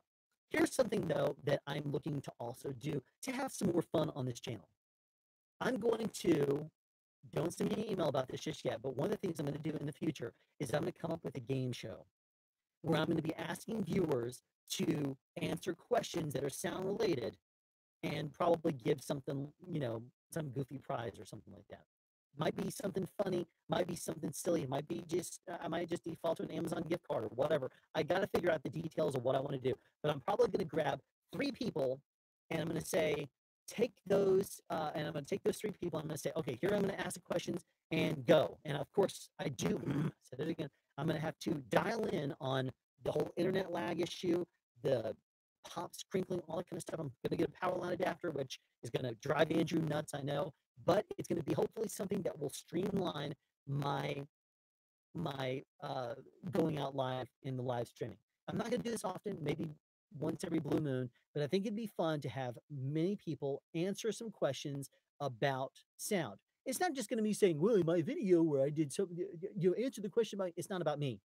I'm going to ask general questions. I'm going to be asking other random things about sound. So if you are interested in hopefully participating in that, being one of the guests that I talk to, and compete for prizes against other viewers of here of on this channel, then that could be something that you might be interested in. And I'll make more announcements about that a little bit later in time. I'm thinking about different things and what I want to do and how I want to do it. I'm still going to be doing the Sound Advice series. I'm still going to be doing the Building a Better Boom Op series because I think that those are still the core of this channel. The sound advice, and coming up, I mean, if my phone was not right there and what showing me the chat, I would show you the list of videos that I just constantly add more things to the video. Who's sending me emails? Is that you, Mr. Red? Just to get a beep noise? I could have sworn I get more things from Amazon answering questions. Do not disturb. There you go. Sorry, guys. Here's a sound guy on set every single day. When I hear we're in, phone goes to silent mode, phone goes to airplane mode. I do a live stream for the entire world to see, and I don't turn my phone to silent. SMH.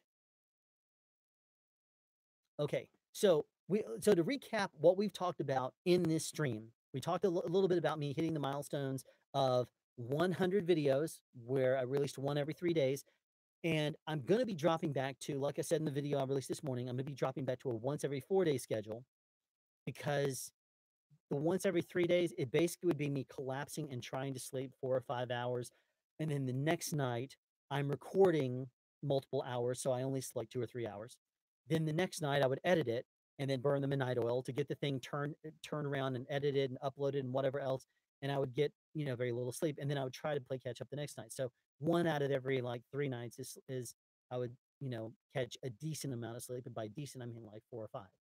So what I'm trying to do is drop back to 4 days to try to stretch out that schedule a little bit, where I record one night and then I might play catch up a little bit on the sleep, maybe do a little bit of editing and then try to really piece it together. But if I happen to fall out of that 4-day schedule,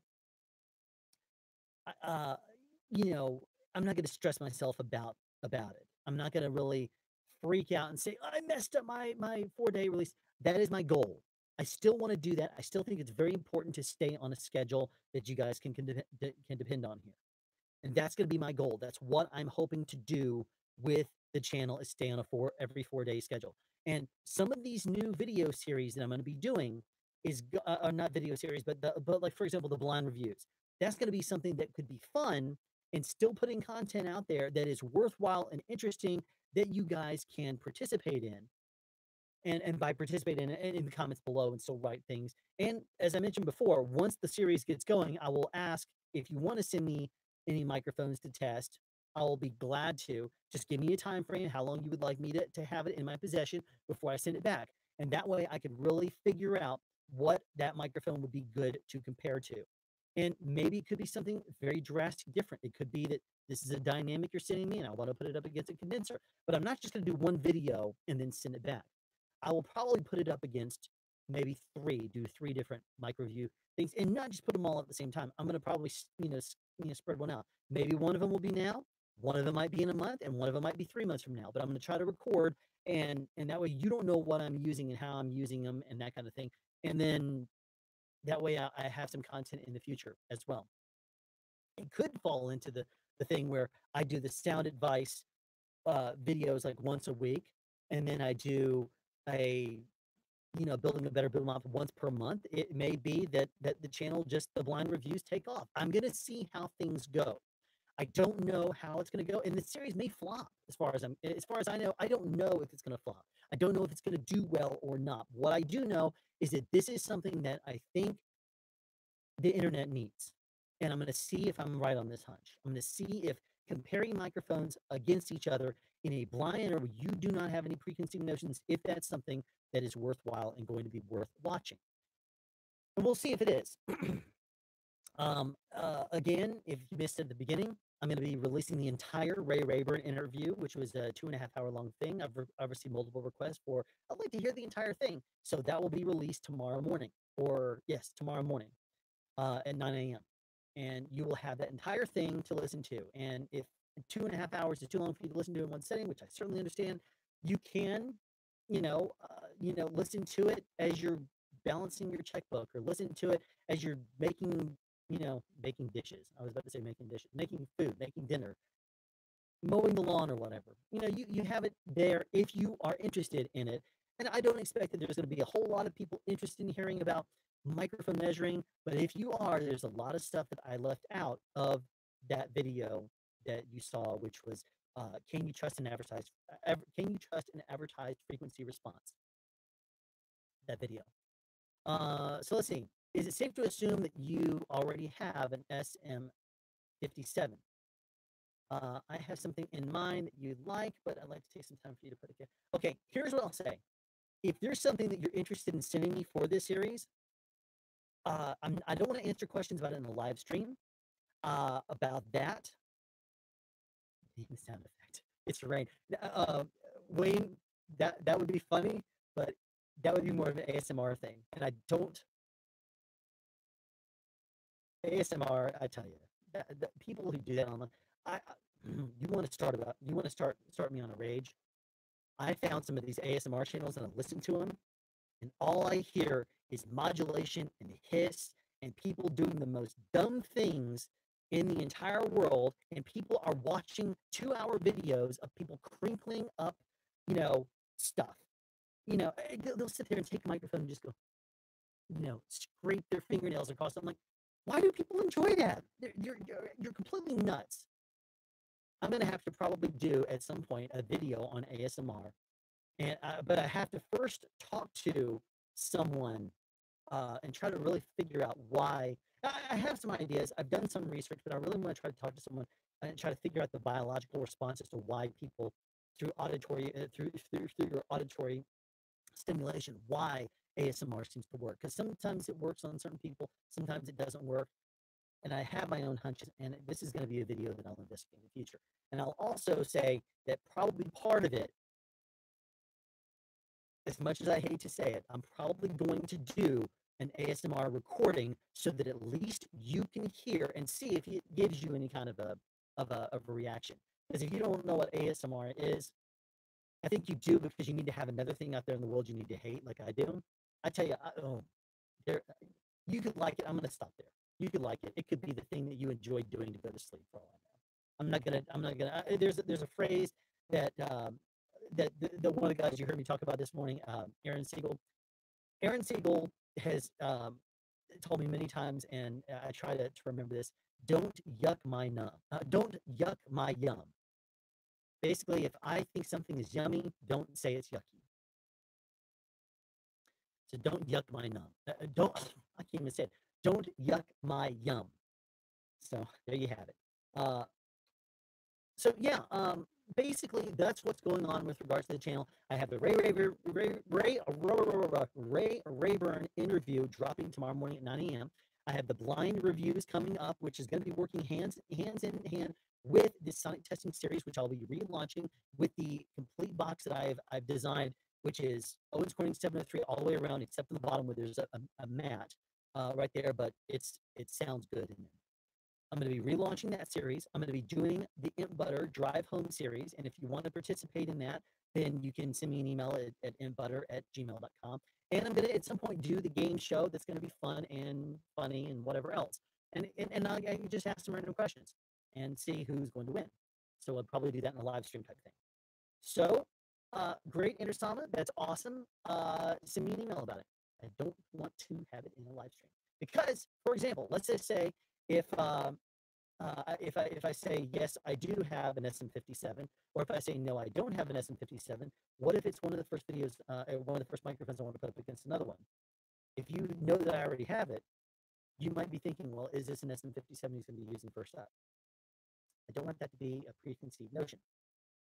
Uh, but that means that anybody out there that if you have a microphone out there you would like to hear in some of these some of the tests and have immortalized with your voice if you were one of the participants of the Summit testing series, then by all means I'd like to have the microphone sent and I will put it up against multiple microphones and we'll have some fun. So that is basically what I'm here covering tonight. If you guys have any questions that you would like to ask, cancer is pure cancer. I don't know what you're talking about for me to put.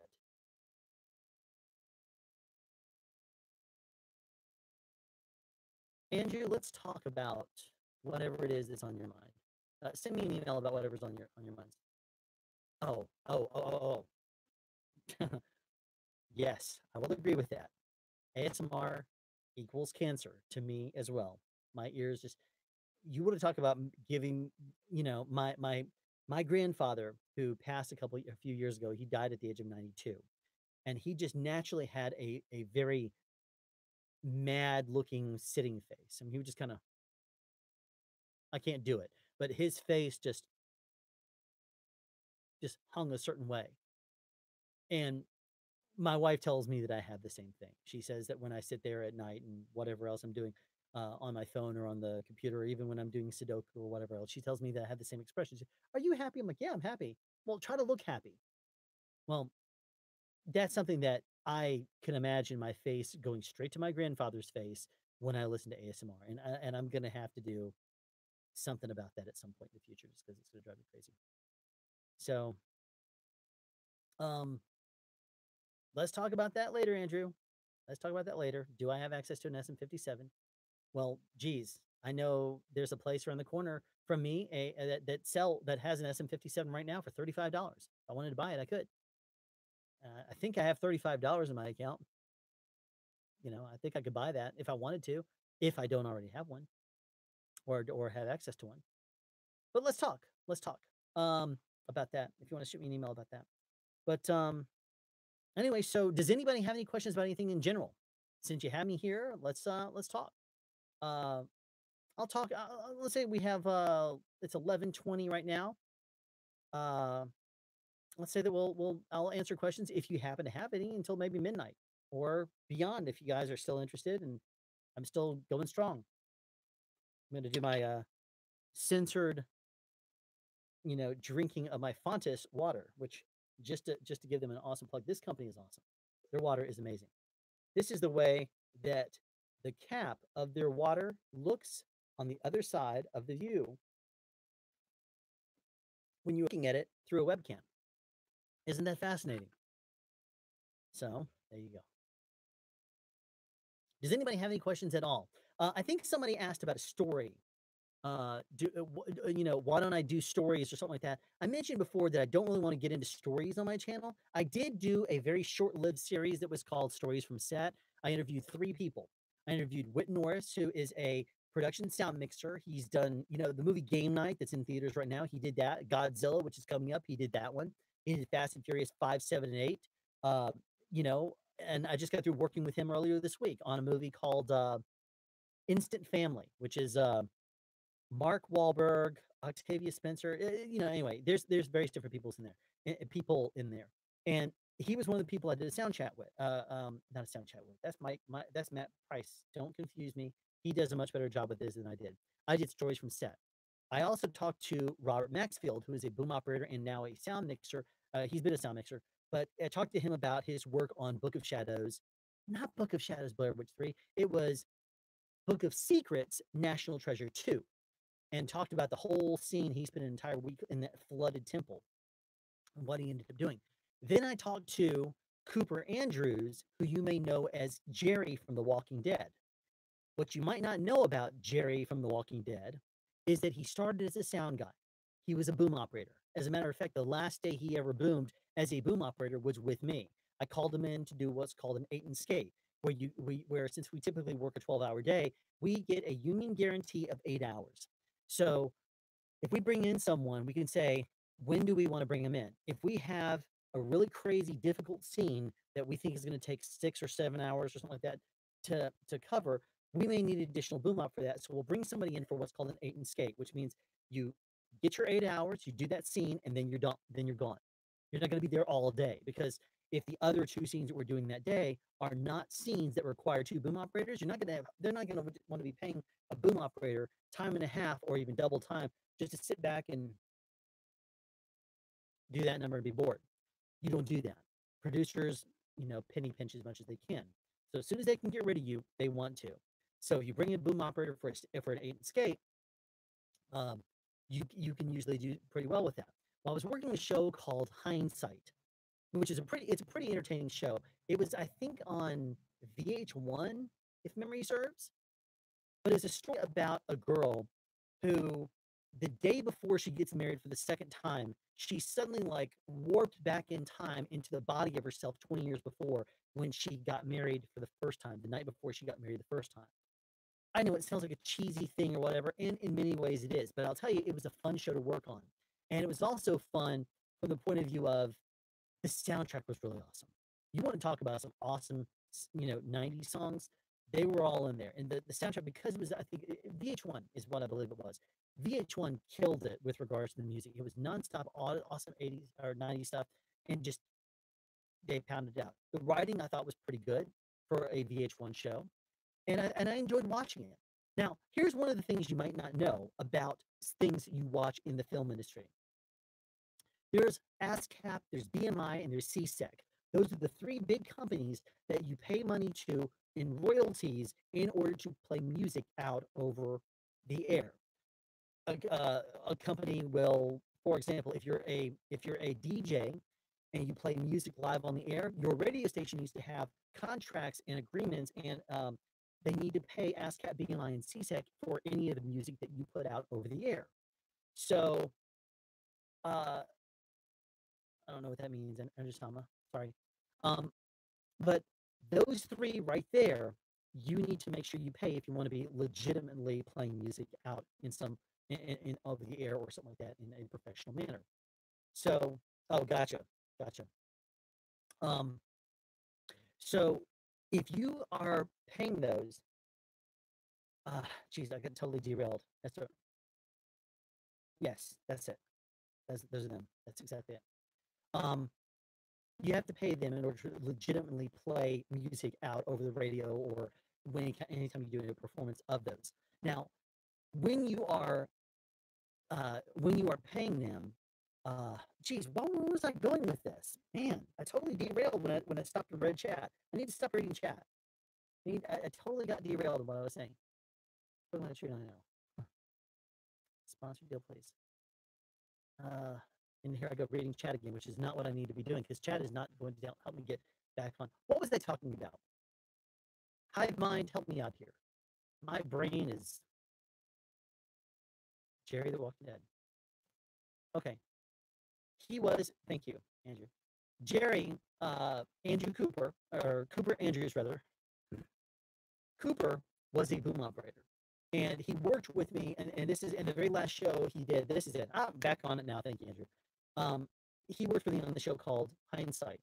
And Hindsight, of course, they did this wonderful thing where they said, okay, well, it's going to be the first thing we start off the day with. It's going to be probably 8 hours of a day. So plan on us shooting probably a 15-hour day because the rest of the scenes are going to be after that big one.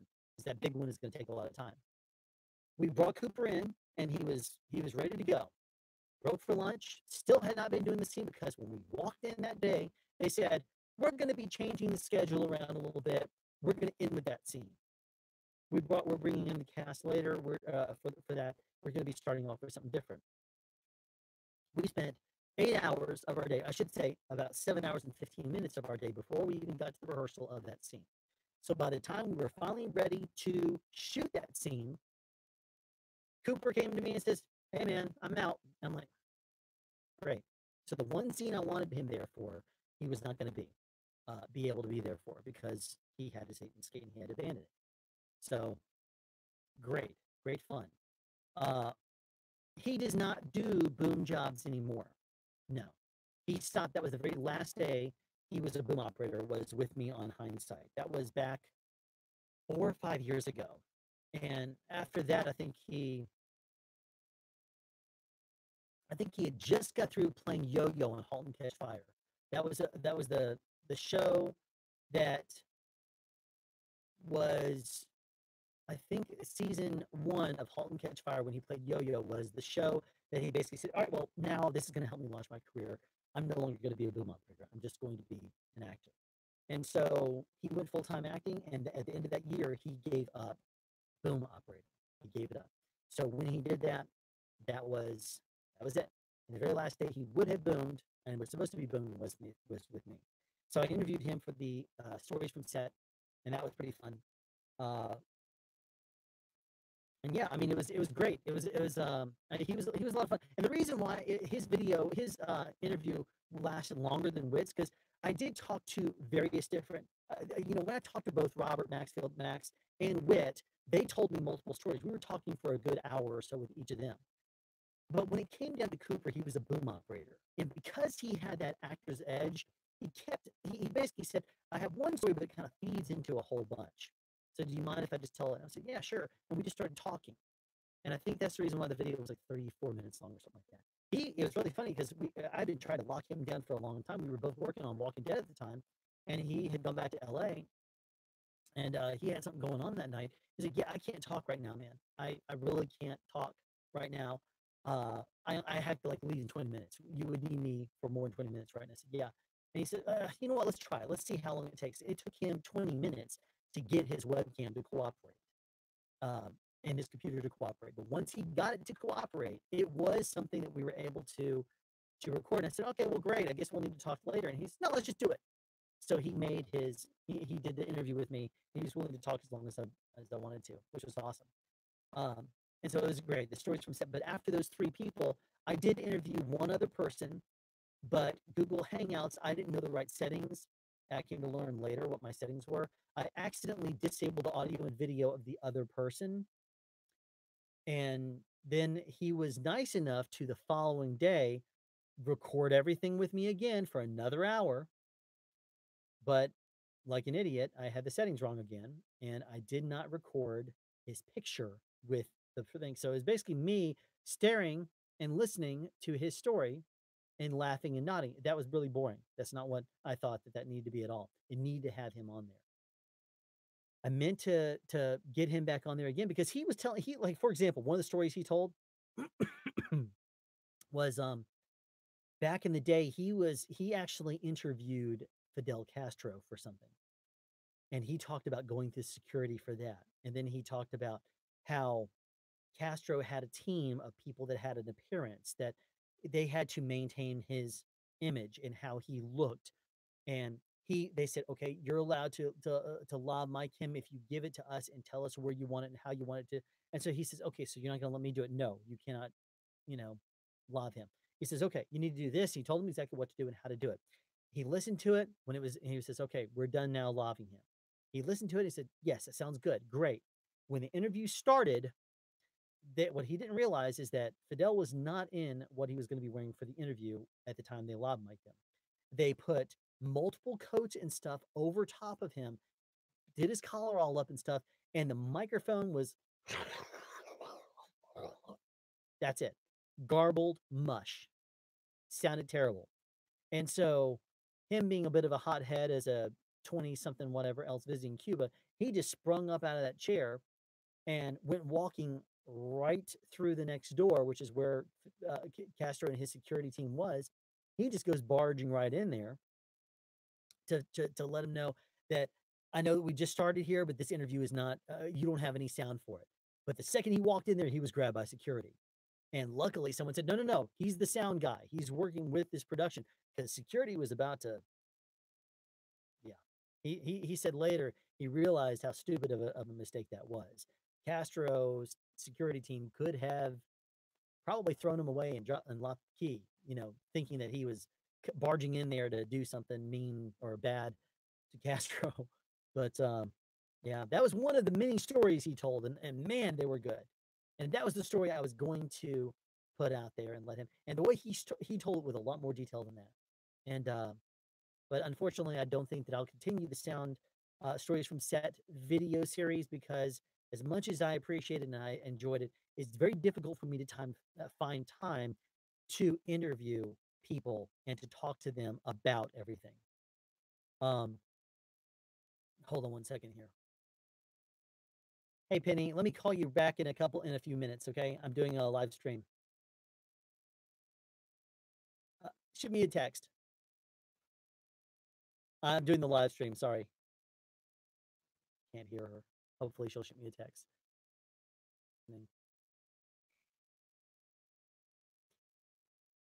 That was terrible. Couldn't even hear her.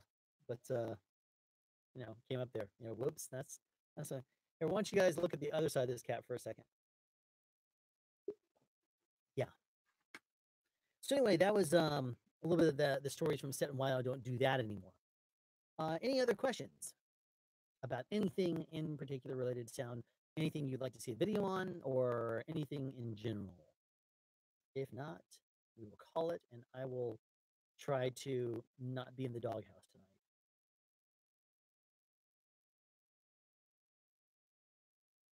Dead air.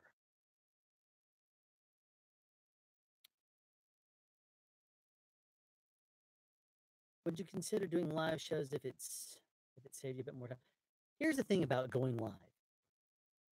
If the internet was cooperating, I need to have the time to do it. I could not lock in a time schedule that would be consistent. I can't say every Friday night I'll go live because I'll probably be at a show during that time. I can't say every Saturday at a certain time I would go live because it could be a time that I would be teaching. I have a upcoming class that has not been announced yet, but I'm going to be doing a wireless class, a 2-day wireless class, and geez, I just do not have time to schedule a live stream. I can't do it in the evenings because I try to spend as much time as I can on the weekends with my wife and kids. So trying to find a time to do a live show is going to be difficult unless it's a very rare occasional thing. So um, the reason I'm doing one tonight is because my wife had a work related thing that she had to go off and do.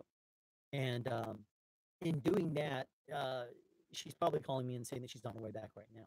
So uh, that's probably what that was. She has not texted me yet, which means I probably angered her by not hearing her or saying anything there, which is unfortunate because she's my girl. And I don't like to I botch everything up in my own Allen way all the time with her. So there you go.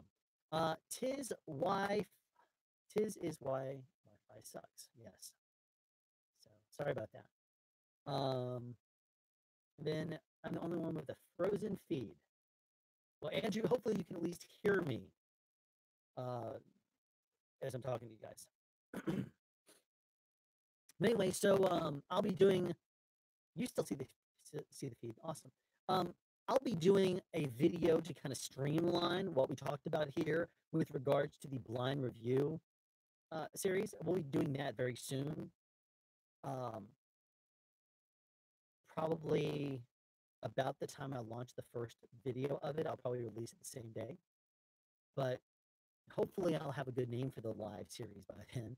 And if you have any ideas, and you could try tweeting me at SoundSpeedsYT, or you can send me an email at soundspeeds@yahoo.com. Now, for a guy that loves Android stuff, why am I using yahoo.com email address? It's because when I first tried to get SoundSpeeds at Gmail, it's taken. I said, well, that doesn't work. I can make it SoundSpeeds YouTube. I do that. I did try to register soundspeeds.com and I did have it. No, I'm sorry, not soundspeeds.com. It was SoundSpeeds something. Yeah, SoundSpeeds YouTube or whatever. I forgot what it is. Maybe it was .org or something like that. I did register it, but I backed out of the registration and got my money back out like within 48 hours because I didn't like a couple of the things that websites. I suddenly realized I was going to have to do a lot more to manage the website also, and I just don't have that kind of time, being completely honest. I certainly respect people that have a website. And yes, I know I could easily just point soundspeeds.com to, youtube.com/soundspeeds. That would be fine. And then use email, whatever you send, do it as a catch-all. Anything at soundspeeds.com would go to me, and I could easily do that. But, I decided against it. And I think the at yahoo.com email address, the reason why I chose Yahoo is because they offer more than 15 gigs that the Gmail does. They offer 1 terabyte, and I figured that if I got into some stuff, I'd probably start receiving audio files or something. Could, and I thought that having extra space might come in handy. So, um, yeah, sorry, Andrew, that it's not working for you, but it seems to be okay on my stream. I'm looking at it right now. I'm pulling in a feed live over the my phone right now has the feed the feed coming in live over the internet, not through Wi-Fi. It's going through it's blasting through my cellular bandwidth. Oh yay!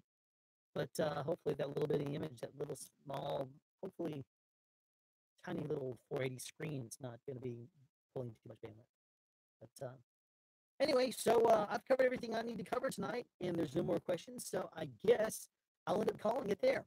If you have any questions about anything, feel free to send me an email and or send me a tweet, and I will send that tweet out about my studio very soon. Anyway, thanks for coming out here tonight, and you guys take care.